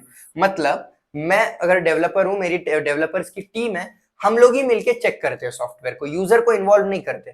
तो ये होती है अल्फा टेस्टिंग। इंटरनल स्टाफ ही चेक कर लेता है, डेवलपर टेस्टर वगैरह, रियल यूजर्स को देने के पहले। तो हमको थोड़े से अर्ली इश्यूज पता चल जाते हैं क्या क्या है उसमें, हम उतने तो रिजॉल्व कर लेते हैं। जैसा मान लो एक फोटो एडिटिंग ऐप है, तो वो यूजर्स को देने से पहले आप अंदर का अंदर ही चेक कर लोगे, वो अल्फा टेस्टिंग होती है। फिर इसके इंस्टेंट बाद आप करते हो बेटा टेस्टिंग। बेटा तो आपको पता ही होगा, बेटा वर्जन सॉफ्टवेयर का हमेशा प्ले स्टोर पे आता है कि अगर आप ये सॉफ्टवेयर रेडी नहीं हुआ है, अगर आप चाहते हो तो इसे यूज करके देखो और हमें फीडबैक दो, ऐसा कहा जाता है बेटा टेस्टिंग के लिए। ओके, सो वही है यहाँ पे एक्चुअल यूजर्स के कंडक्ट करते हैं इसको, बट वो डिप्लॉय नहीं कर दिया जाता सबके लिए, वो स्पेसिफिकली सेलेक्टेड यूजर्स को ही उसका एक्सेस दिया जाता है वो सॉफ्टवेयर का, और इसलिए दिया जाता है कि वो फीडबैक दे, उनको यूज करने के लिए नहीं देते आप सॉफ्टवेयर। फिर फीडबैक उनसे आप लेते हो और फाइनल इंप्रूवमेंट्स बनाते हो। क्या करते हो आप, एक सोशल मीडिया ऐप अगर बना रहे हो तो एक कुछ ही हजार लोगों को देते हो, ग्लोबल लॉन्च नहीं करते। फिर जैसे ही उनका फीडबैक मिलता है आप चेंजेस करते हो, फिर आप कर सकते हो ग्लोबल लॉन्च। तो अल्फा टेस्टिंग, बेटा टेस्टिंग, इसमें भी डिफरेंस पूछा गया एग्जाम में। कौन परफॉर्म करता है, ये इंटरनल स्टाफ परफॉर्म करता है आपका, और ये रियल यूजर्स, एक्चुअल यूजर्स को आप देते हो चेक करके फीडबैक देने के लिए वो। फिर उसके बाद इन्वायरमेंट ये कंट्रोल्ड होता है, क्यों, क्योंकि कंपनी में कर रहे हो आप, इसलिए आपको उतनी आइडिया नहीं रहती। रियल वर्ल्ड इन्वायरमेंट में जब चीजें टेस्ट की जाती है ना, तभी आपको एक्चुअल प्रॉब्लम्स पता होते हैं। अंदर आप चेक करते हो, आपका ध्यान भी नहीं जाएगा बहुत सारी चीजों की तरफ। पर्पस क्या है इसका, लोगों को देने के पहले बग्स थोड़े से जो है आपको रिमूव करना है, क्योंकि फिर आप बेटा टेस्टिंग में लोगों को अगर दोगे तो वो बग्स ही उनको देखते बैठना पड़ेगा। तो अगर आप बग्स निकाल देते हो तो उनको एक बात, पहली बात तो अच्छा सा सॉफ्टवेयर ही मिल जाता है, फिर उसमें से वो अगर आपको फीडबैक देंगे तो आप बहुत ही बेहतर सॉफ्टवेयर बना पाओगे। टाइमिंग क्या है, बेटा टेस्टिंग के पहले करते हो और ये अल्फा टेस्टिंग के बाद में करते हो, फाइनल रिलीज के पहले। एक्सेस देखो ऑर्गेनाइजेशन में ही लिमिटेड होता है, बस डेवलपर टेस्टर्स के लिए, ये लिमिटेड पब्लिक या फिर सेलेक्टेड यूजर्स के लिए दिया जाता है। फिर फीडबैक टाइप देखो तो यहाँ पे टेक्निकल इश्यूज होते हैं मेनली, और यहाँ पे यूजर एक्सपीरियंस और फीचर सजेशंस जो है देंगे वो आपको कि आप ये फीचर ऐड करो वगैरह। डेवलपर्स तो वही देखेंगे कि ये बटन काम नहीं कर रहा, फंक्शनैलिटी नहीं है। एक्चुअल जो यूजर को चाहिए वो यूजर ही बता सकता है। अब कॉन्फ़िगरेशन रिव्यू के बारे में अगर बात करें तो देखिए, इसको अपना वैलिडेशन टेस्टिंग के पहले करते हो कॉन्फ़िगरेशन रिव्यू को। तो इसमें क्या है, सॉफ्टवेयर का टेक्निकल और डिजाइन एस्पेक्ट्स जो है ना वो आप एग्जामिन करते हो बिफोर वैलिडेशन टेस्टिंग। ओके, तो थोड़ा सा कॉन्फ़िगरेशन मैनेजमेंट वाला पार्ट याद करिए, कॉन्फ़िगरेशन आइटम्स वगैरह इसमें होते हैं। तो देखिए क्या वेरीफाई करना है आपको, जो भी रिक्वायर्ड कंपोनेंट्स है। तो ये क्या होते हैं रिक्वायर्ड कंपोनेंट्स, ये एक्चुअली आपके कॉन्फ़िगरेशन आइटम्स बोल सकते हो आप। ये डेवलप्ड है और ऑर्गेनाइज्ड है क्या सही से, वो आप चेक करते हो। जो भी मॉड्यूल्स है वो सही से कोड और इंटीग्रेट हो चुके हैं। फिर उसके बाद डॉक्यूमेंटेशन आपका पूरा कंप्लीट है, which is one of the configuration items. फिर उसके बाद इंटरफेस जो भी है मॉड्यूल्स के बीच में का या एक्सटर्नल सिस्टम्स का, वो आप सही से डिफाइन करते हो। और लास्ट में जो है ना कॉन्फ़िगरेशन मैनेजमेंट को प्रॉपर्ली हैंडल किया गया है। कॉन्फ़िगरेशन मैनेजमेंट क्या होता है, सारी वो चीजें, वर्जन कंट्रोल, चेंज कंट्रोल, जो जो हमने देखा था उसमें लास्ट यूनिट में। देखो, मैं एक हेल्थ केयर मैनेजमेंट सिस्टम अगर लॉन्च कर रहा हूं तो कॉन्फ़िगरेशन रिव्यू में आप क्या चेक करोगे, जो पेशेंट मैनेजमेंट मॉड्यूल्स है सारे वो सही से काम कर रहे हैं। जो भी यूजर मैनुअल्स और हेल्प फाइल्स वगैरह है वो आपने अपडेट किए। What are these user manuals and help files, these are your configuration items, CIs. Database version match करता है लेटेस्ट सॉफ्टवेयर रिलीज को। सो वर्जन जो है वो भी आपका मैच होना चाहिए यहाँ पे। So the next part is white box testing. तो देखिए ये बहुत सिंपल कॉन्सेप्ट है। ये एक सॉफ्टवेयर टेस्टिंग मेथड है जहां पे टेस्टर को पूरा नॉलेज होता है कोड का, इसलिए उसको आप व्हाइट बॉक्स टेस्टिंग बोलते हो। यहाँ पे ब्लैक बॉक्स टेस्टिंग में कैसा होता है, यूजर को कोड का नॉलेज नहीं होता, वो बस इनपुट आउटपुट देखता है। व्हाइट बॉक्स में यूजर को कोड का पूरा नॉलेज होता है, वही यहाँ पे होता है। फोकस इसमें होता है how the system works internally, not just what it outputs. इसका मतलब है कि अगर आपका आउटपुट सही भी आता है तब भी यहाँ पे कोड चेक किया जाता है कि कोड तो अंदर का सही है ना, लॉजिक अंदर का सही है ना। क्योंकि कैसा है, कोड अलग अलग ऑप्शंस में भी रन होता है, मतलब एक ही केस नहीं होती, बहुत सारे अलग अलग केसेस होते हैं। तो अगर आप जो स्पेसिफिक आउट इनपुट डाल रहे हो उसका आउटपुट मिल रहा है तो ठीक है, बट कई बार ऐसा भी होगा कि अगर आप थोड़ा सा अलग इनपुट डालते हो ना, आउटपुट ही नहीं आता आपका। तो अंदर का कोड भी चेक करना जरूरी है, even if you get some desired output. Okay, so advantages ये है कि हिडन एरर्स जो है वो आपको मिल जाते हैं इसमें व्हाइट बॉक्स टेस्टिंग में। बिकॉज व्हाइट बॉक्स टेस्टिंग में क्या करते हो आप, कोड की तरफ नजर डालते हो, कोड चेक करते हो पूरा। फिर उसके बाद कोड लॉजिक में जो भी आपको पता चलता है और इंप्रूव हो जाती है आपकी कोड क्वालिटी और सिक्योरिटी। डिसएडवांटेजेस में यही है कि प्रोग्रामिंग स्किल्स चाहिए टेस्टर को, और उसके बाद एक टाइम कंज्यूमिंग हो सकता है लार्ज सिस्टम्स के लिए। बड़ा अगर सिस्टम है तो पूरा कोड देखना है आपको तो टाइम लगेगा। मान लो ये एक सिंपल फंक्शन है, ओके, तो ये सिंपल फंक्शन में अभी तो ज्यादा टेस्ट केसेस बनने नहीं वाले। इसमें कितने टेस्ट केसेस है, एक ही टेस्ट केस है। बट अगर मान लो बहुत बड़ा है ना कोई, जिसमें वाइल लूप, फॉर लूप वगैरह यूज हो रहा है, इफ, तो देखो वाइल लूप में अगर आप बोल रहे हो if i is less than equal to 3, आपको इटरेट करते आपको आगे आगे की वैल्यू डालती जानी है। तो एक बार 1 वैल्यू आएगी, एक बार 2 आएगी, एक बार 3 आएगी, तो 3 टेस्ट केसेस बन रहे हैं एक्चुअली आपके। तो इस तरीके से टेस्ट केसेस बनते हैं। तो आपको इसमें क्या करना है, अजूम करो कि इस तरीके से वो है, तो आप ना चेक करते हो अलग अलग वैल्यूज डाल के। आप एक बार 2,3 डालते हो, आप एक बार -1,4 डालते हो, मतलब निगेटिव वैल्यू डालने पे भी आपका आंसर आ रहा है क्या, 2,3 डालने पे भी आ रहा है क्या। तो इस तरीके से चेक किया जाता है। ऑल पॉसिबल पाथ्स आप वेरीफाई करते हो। अगर इफ एल्स का प्रोग्राम होता तो आप एक बार इफ की जो कंडीशन है वो लिख के देखते हो, एक बार एल्स की जो कंडीशन है वो भी चेक करते हो। तो सारे पॉसिबल पाथ्स वगैरह चेक करने का, कोड के अंदर घूमने का काम होता है व्हाइट बॉक्स टेस्टिंग में। अब ब्लैक बॉक्स टेस्टिंग में कैसा होता है, टेस्टर को कोड का कुछ नॉलेज नहीं रहता, वो बस देखता है कि इनपुट ये डाल रहा हूं मैं और मुझे सही का डिजायर्ड आउटपुट मिल रहा है क्या, बस उतना आप चेक करते हो ब्लैक बॉक्स टेस्टिंग में। ओके, main focus is on what the system does, not how it does it. और पिछले वाले में कैसा था, the main focus was on how it is done. Key points देखो, कोड नॉलेज नहीं चाहिए, नो कोड नॉलेज, सिर्फ इनपुट और आउटपुट पे ही पूरा काम होने वाला है। दूसरा है test case design. Test case design क्या है, यूजर रिक्वायरमेंट्स के बेसिस पे ही आप देखोगे, यूजर रिक्वायरमेंट्स क्या है, ये इनपुट है तो ये आउटपुट आना चाहिए, बस उतना देखना है आपको। फिर फोकस जो होता है वो होता है कि सिस्टम आपका सही से बिहेव कर रहा है ना, वो देखते हो आप। एडवांटेजेस यही है, कुछ प्रोग्रामिंग स्किल नहीं लगते, सीधा सीधा आप परफॉर्म कर सकते हो। और इसमें यूजर एक्सपीरियंस पे फोकस किया जाता है और सिस्टम के बिहेवियर पे। डिसएडवांटेजेस की बात करें तो हिडन एरर्स जो है वो वैसे ही छूट जाएंगे उसमें। आप एक स्पेसिफिक आउट इनपुट लिख के देखो, आउटपुट मिल जाएगा, कुछ कुछ एरर्स होने के चांसेस बढ़ जाते हैं। और इंटरनल बग्स जो है वो भी मिस हो जाएंगे, छूट जाएंगे उसके अंदर। द नेक्स्ट पार्ट इज एक लॉगिन पेज इमेजिन करो आप, ठीक है, जिसमें यूजर नेम और पासवर्ड है। अगर क्रेडेंशियल सही है तो यूजर लॉगिन करेगा, अगर गलत है तो एरर मैसेज अपीयर होगा। तो मेरा काम क्या है as a black box tester, मैं क्या करूंगा, एक बार क्रेडेंशियल सही लिखूंगा तो मुझे वो लॉगिन कर देगा, और एक बार गलत लिख के देखूंगा तो वो बोलेगा कि नहीं, एरर मैसेज शो करेगा। तो मैं कोड के अंदर देख ही नहीं रहा हूं, मैं बस उसका जो इम्प्लीमेंटेशन है वो चेक करता हूं। Okay, so that is what a black box tester does. वही अगर व्हाइट बॉक्स टेस्टर होता तो वो क्या करता, वो एक्चुअल कोड में जाके चेक करता कि किस तरीके से लॉगिन वगैरह हो रहा है वो सब कुछ। अभी देखो व्हाइट बॉक्स टेस्टिंग और ब्लैक बॉक्स टेस्टिंग में का डिफरेंस, सबसे पहले नॉलेज कितना चाहिए, टेस्टर को पता होना चाहिए इंटरनल कोड और लॉजिक जो भी है, और यहाँ पे टेस्टर को नॉलेज की कुछ जरूरत नहीं है कोड की।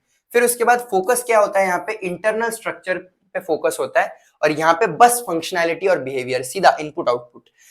टेस्ट बेसिस देखिए तो प्रोग्राम के स्ट्रक्चर पे और ये रिक्वायरमेंट्स और स्पेसिफिकेशंस पे, प्रोग्राम से नहीं लेना देना है, बस यूजर को क्या चाहिए, स्टेक होल्डर को क्या चाहिए वो देखते हो आप। यहाँ पे परफॉर्म कौन करता है, टेस्टर्स करते हैं विथ प्रोग्रामिंग स्किल्स। यहाँ पे टेस्टर्स विदाउट प्रोग्रामिंग स्किल्स करते हैं, क्वालिटी अश्योरेंस टीम और एंड यूजर्स भी कर सकते हैं। मुझे कुछ कोडिंग का नॉलेज नहीं है, मैं भी तो चेक करता हूँ, कर सकता हूँ ना लॉगिन पेज पे गलत पासवर्ड डाल के और सही पासवर्ड डाल के, विदाउट एनी नॉलेज। फिर उसके बाद मेन गोल, अगर मेन गोल की बात करें तो इंटरनल वर्किंग आप वेरीफाई कर सकते हो, कोड क्वालिटी भी, और साथ ही साथ यहाँ पे क्या करते हो आप, चेक करते हो कि सिस्टम यूजर एक्सपेक्टेशंस को मीट कर रहा है क्या। एडवांटेजेस की बात करें तो यहाँ पे हिडन लॉजिक मिलता है आपको, कोड के अंदर का कुछ गलतियां हैं, हिडन लॉजिक एरर्स है, वो आप निकाल सकते हो। ये नॉन प्रोग्रामर्स के लिए इजी है, तो वो बस यूजर को क्या चाहिए देख के उसको रिजॉल्व कर सकते, टेस्टिंग कर सकते हैं। लिमिटेशंस है कि ये बहुत टाइम कंज्यूमिंग है, और लार्ज सिस्टम अगर है तो बहुत कॉम्प्लेक्स हो जाता है। ये इंटरनल कोड इश्यूज फाइंड नहीं कर सकता, ये जो कर सकता है। एग्जाम्पल अगर देखें तो सारे कंडीशन आपको चेक करना है फंक्शन के अंदर, इफ एल्स या फिर वाइल लूप है, डू वाइल है, वो सब आपको देखना पड़ता है। और यहाँ पे बस आप लॉगिन फॉर्म में गलत इनपुट डाल के एक बार सही सही इनपुट डाल के चेक कर लेते हो, बाहर का बाहर। नेक्स्ट अभी आते हैं पाथ टेस्टिंग के अंदर। तो देखिए पाथ टेस्टिंग में क्या है, मैंने आपको जैसा कहा, अगर एक सिंपल मैं बोलता हूं इफ एल्स प्रोग्राम है, if do this otherwise else do this, तो यहाँ पे ना दो पाथ है आपके, एक इफ से ये एग्जीक्यूट होगा, या ये नहीं हुआ तो ये होगा, तो टेस्ट केसेस बोलते हैं इनको। तो दो टेस्ट केसेस यहाँ पे अवेलेबल है। तो पाथ टेस्टिंग में आप एक कंट्रोल फ्लो ग्राफ बनाते हो, और वो कंट्रोल फ्लो ग्राफ से आपको समझ में आता है कितने टेस्ट केसेस है, तो उस तरीके से जो है पाथ टेस्टिंग की जाती है। तो देखिए पाथ टेस्टिंग की जो प्रोसेस है वो कुछ ऐसी होती है, सबसे पहले आपको कंट्रोल फ्लो ग्राफ बनाना होता है, और उसके बाद आप साइक्लोमैटिक कॉम्प्लेक्सिटी पता करते हो। तो साइक्लोमैटिक कॉम्प्लेक्सिटी का जो फॉर्मूला है that is given by E minus n plus 2p, जहां पे E होते हैं आपके नंबर ऑफ एजेस। एक ग्राफ बनाने के लिए कंट्रोल फ्लो ग्राफ बना रहे हो ना, तो एक्चुअली डीएसए का डायरेक्टेड ग्राफ होता है वो, और फिर n आपके नंबर ऑफ नोड्स होते हैं, और फिर उसके बाद ये जो P है, ये P होता है आपका प्रोग्राम फैक्टर। ओके, ये साइक्लोमैटिक कॉम्प्लेक्सिटी का कैलकुलेशन करते हो आप, और जितनी ज्यादा आपकी साइक्लोमैटिक कॉम्प्लेक्सिटी है उतना आपका कॉम्प्लेक्स कोड होता है, उतने ज्यादा टेस्ट केसेस आपके प्रेजेंट है, ये आपको समझ में आता है। ओके, सो जैसे ही आपको साइक्लोमैटिक कॉम्प्लेक्सिटी मिलती है, आपको पता चल जाता है कितने पाथ्स है, कितने अलग अलग पाथ्स है, ये आप समझ जाओगे। फिर उसके बाद उनके आप सेट्स बनाओगे वो पाथ्स के, और फिर वो पाथ्स के सेट, आई होप आपको समझ आ रहा है मैं पाथ क्या बोल रहा हूँ। पाथ मतलब सिंपल एग्जांपल मैंने वही दिया था आपको इफ एल्स का, इफ दिस एल्स दिस, तो ये दो पाथ्स हो गए। प्रोग्राम ये रास्ते से भी जा सकता है, और ये रास्ते से नहीं जाना है तो ये भी रास्ते से जा सकता है। तो आप इनके सेट्स बनाते हो और फिर उनके टेस्ट केसेस बनाते हो, तो ये होता है एक पाथ टेस्टिंग की प्रोसेस। कंट्रोल फ्लो ग्राफ क्या है, देखिए ये ग्राफिकल रिप्रेजेंटेशन होता है आपके कोड का। जो कोड है उसको ग्राफिकली रिप्रेजेंट करने के लिए हम एक CFG का यूज करते हैं, which is a control flow graph. Okay, ये प्रोसेस ओरिएंटेड होता है, मतलब उस पर प्रोसेस आपको दिखाई देती है। इसमें सारे पाथ्स जो है ना, जो जो जिस तरीके से आप ट्रेवर्स करते हो वो दिखाई देता है। मैं एग्जांपल बताऊंगा CFG का तो आपको अच्छे से समझेगा। फिर उसके बाद ये एक डायरेक्टेड ग्राफ होता है। देखो डायरेक्टेड ग्राफ क्या होता है, डायरेक्शंस होते हैं ना ग्राफ के अंदर, इस तरीके से कुछ, सो this is a directed graph. इस तरीके का CFG बनता है। जो एजेस है वो कंट्रोल फ्लो पाथ्स को पोर्ट्रे करते हैं और जो नोड्स है वो ब्लॉक्स को। तो ये आपके ब्लॉक्स है और ये आपका जो है पाथ है कंट्रोल फ्लो के अंदर का जो डायरेक्शन है। यहाँ पे दो डेजिग्नेटेड ब्लॉक्स होते हैं हमेशा। एक एंट्री ब्लॉक होता है देखो ग्राफ के अंदर, जहां से ये डायरेक्शन जा रहा है, ओके, और ये जो डायरेक्शन अंदर ले रहा है कुछ इस तरीके से। तो ये क्या है आपका ये वाला ब्लॉक, एक्चुअली ये तो सब सेम ही हो गए,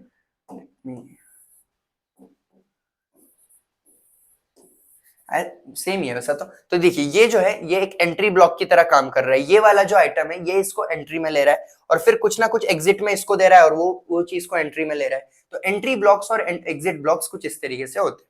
तो कंट्रोल फ्लो ग्राफ में सारे बिल्डिंग ब्लॉक्स होते हैं आपके, स्टार्ट नोड, एंड नोड, और जो फ्लोज है बिटवीन द नोड्स वो इस तरीके से दिखाए जाते हैं। तो ये जनरल कंट्रोल फ्लो ग्राफ्स होते हैं, ये आप अच्छे से समझ लो। देखो इफ समथिंग, देखो इफ यहाँ पे मैं लिख रहा हूँ if a is less than b, okay, तो if a is less than b यहाँ जाओगे, और अगर if that's not the case आप यहाँ पे जाओगे, तो दो केसेस है और फिर लास्ट में एक एंड जो होता है आपका वो एंड पे आप आ जाते हो। फिर वाइल लूप में भी वही है। वाइल लूप में कैसा है, while something while i is equal to 3, जब तक आपका i 3 नहीं होता आपको इटरेट करते जाना है। तो आप इटरेट करते हो, आगे जाते हो, 3 हुआ, i नहीं हुआ तो वापस जाओ, फिर आगे आते हो, 3 हुआ क्या, नहीं हुआ, फिर से ऊपर जाओ, फिर आओ, हाँ अब इस बार 3 हो गया, नहीं इस बार 2 है, फिर आप वापस ऊपर जाते हो, अब आपका ये 3 हो चुका है। अब 3 आपका हो चुका है, ये वाइल ऊपर लिखा है ना मैंने, तो ये आगे इटरेट नहीं होता, ये फिर सीधा नीचे चले जाता है, ओके, वाइल लूप के अंदर। तो ये डायग्राम्स याद रखो, बस इतना ज्यादा आपको या समझने की जरूरत नहीं है।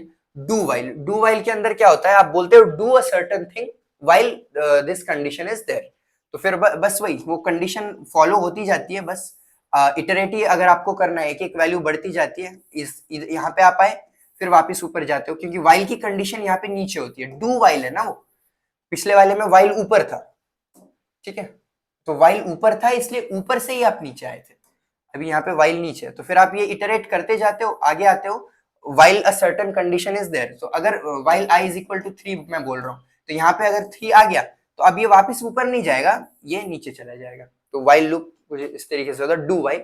फिर बाद में अगर फॉर लूप की बात करें तो फॉर में भी वो वही कंडीशन है, यहाँ से आप इटरेट करते जाते हो, for i is equal to 0, i smaller than equal to 3, i plus plus, तो बस इटरेट करते जाओगे और एक कंडीशन आएगी जब आप आके रुक जाओगे। सो बस ये ना ग्राफ्स याद रखो और जो है एक एग्जांपल बता के आपको कंट्रोल फ्लो ग्राफ बना देना है। ओके, तो ये आप ऐसा एक सिंपल प्रोग्राम बता देना और फिर एक फ्लो चार्ट और एक CFG बना के बता सकते हो अगर पाथ टेस्टिंग पे क्वेश्चन आता है तो देखिए बहुत ही सिंपल कोड है। If a is equal to 10 then बोला है, तो मतलब यहाँ पे दो कंडीशन है, ओके, एक इफ वाली condition, if this condition is true then go here, otherwise go here.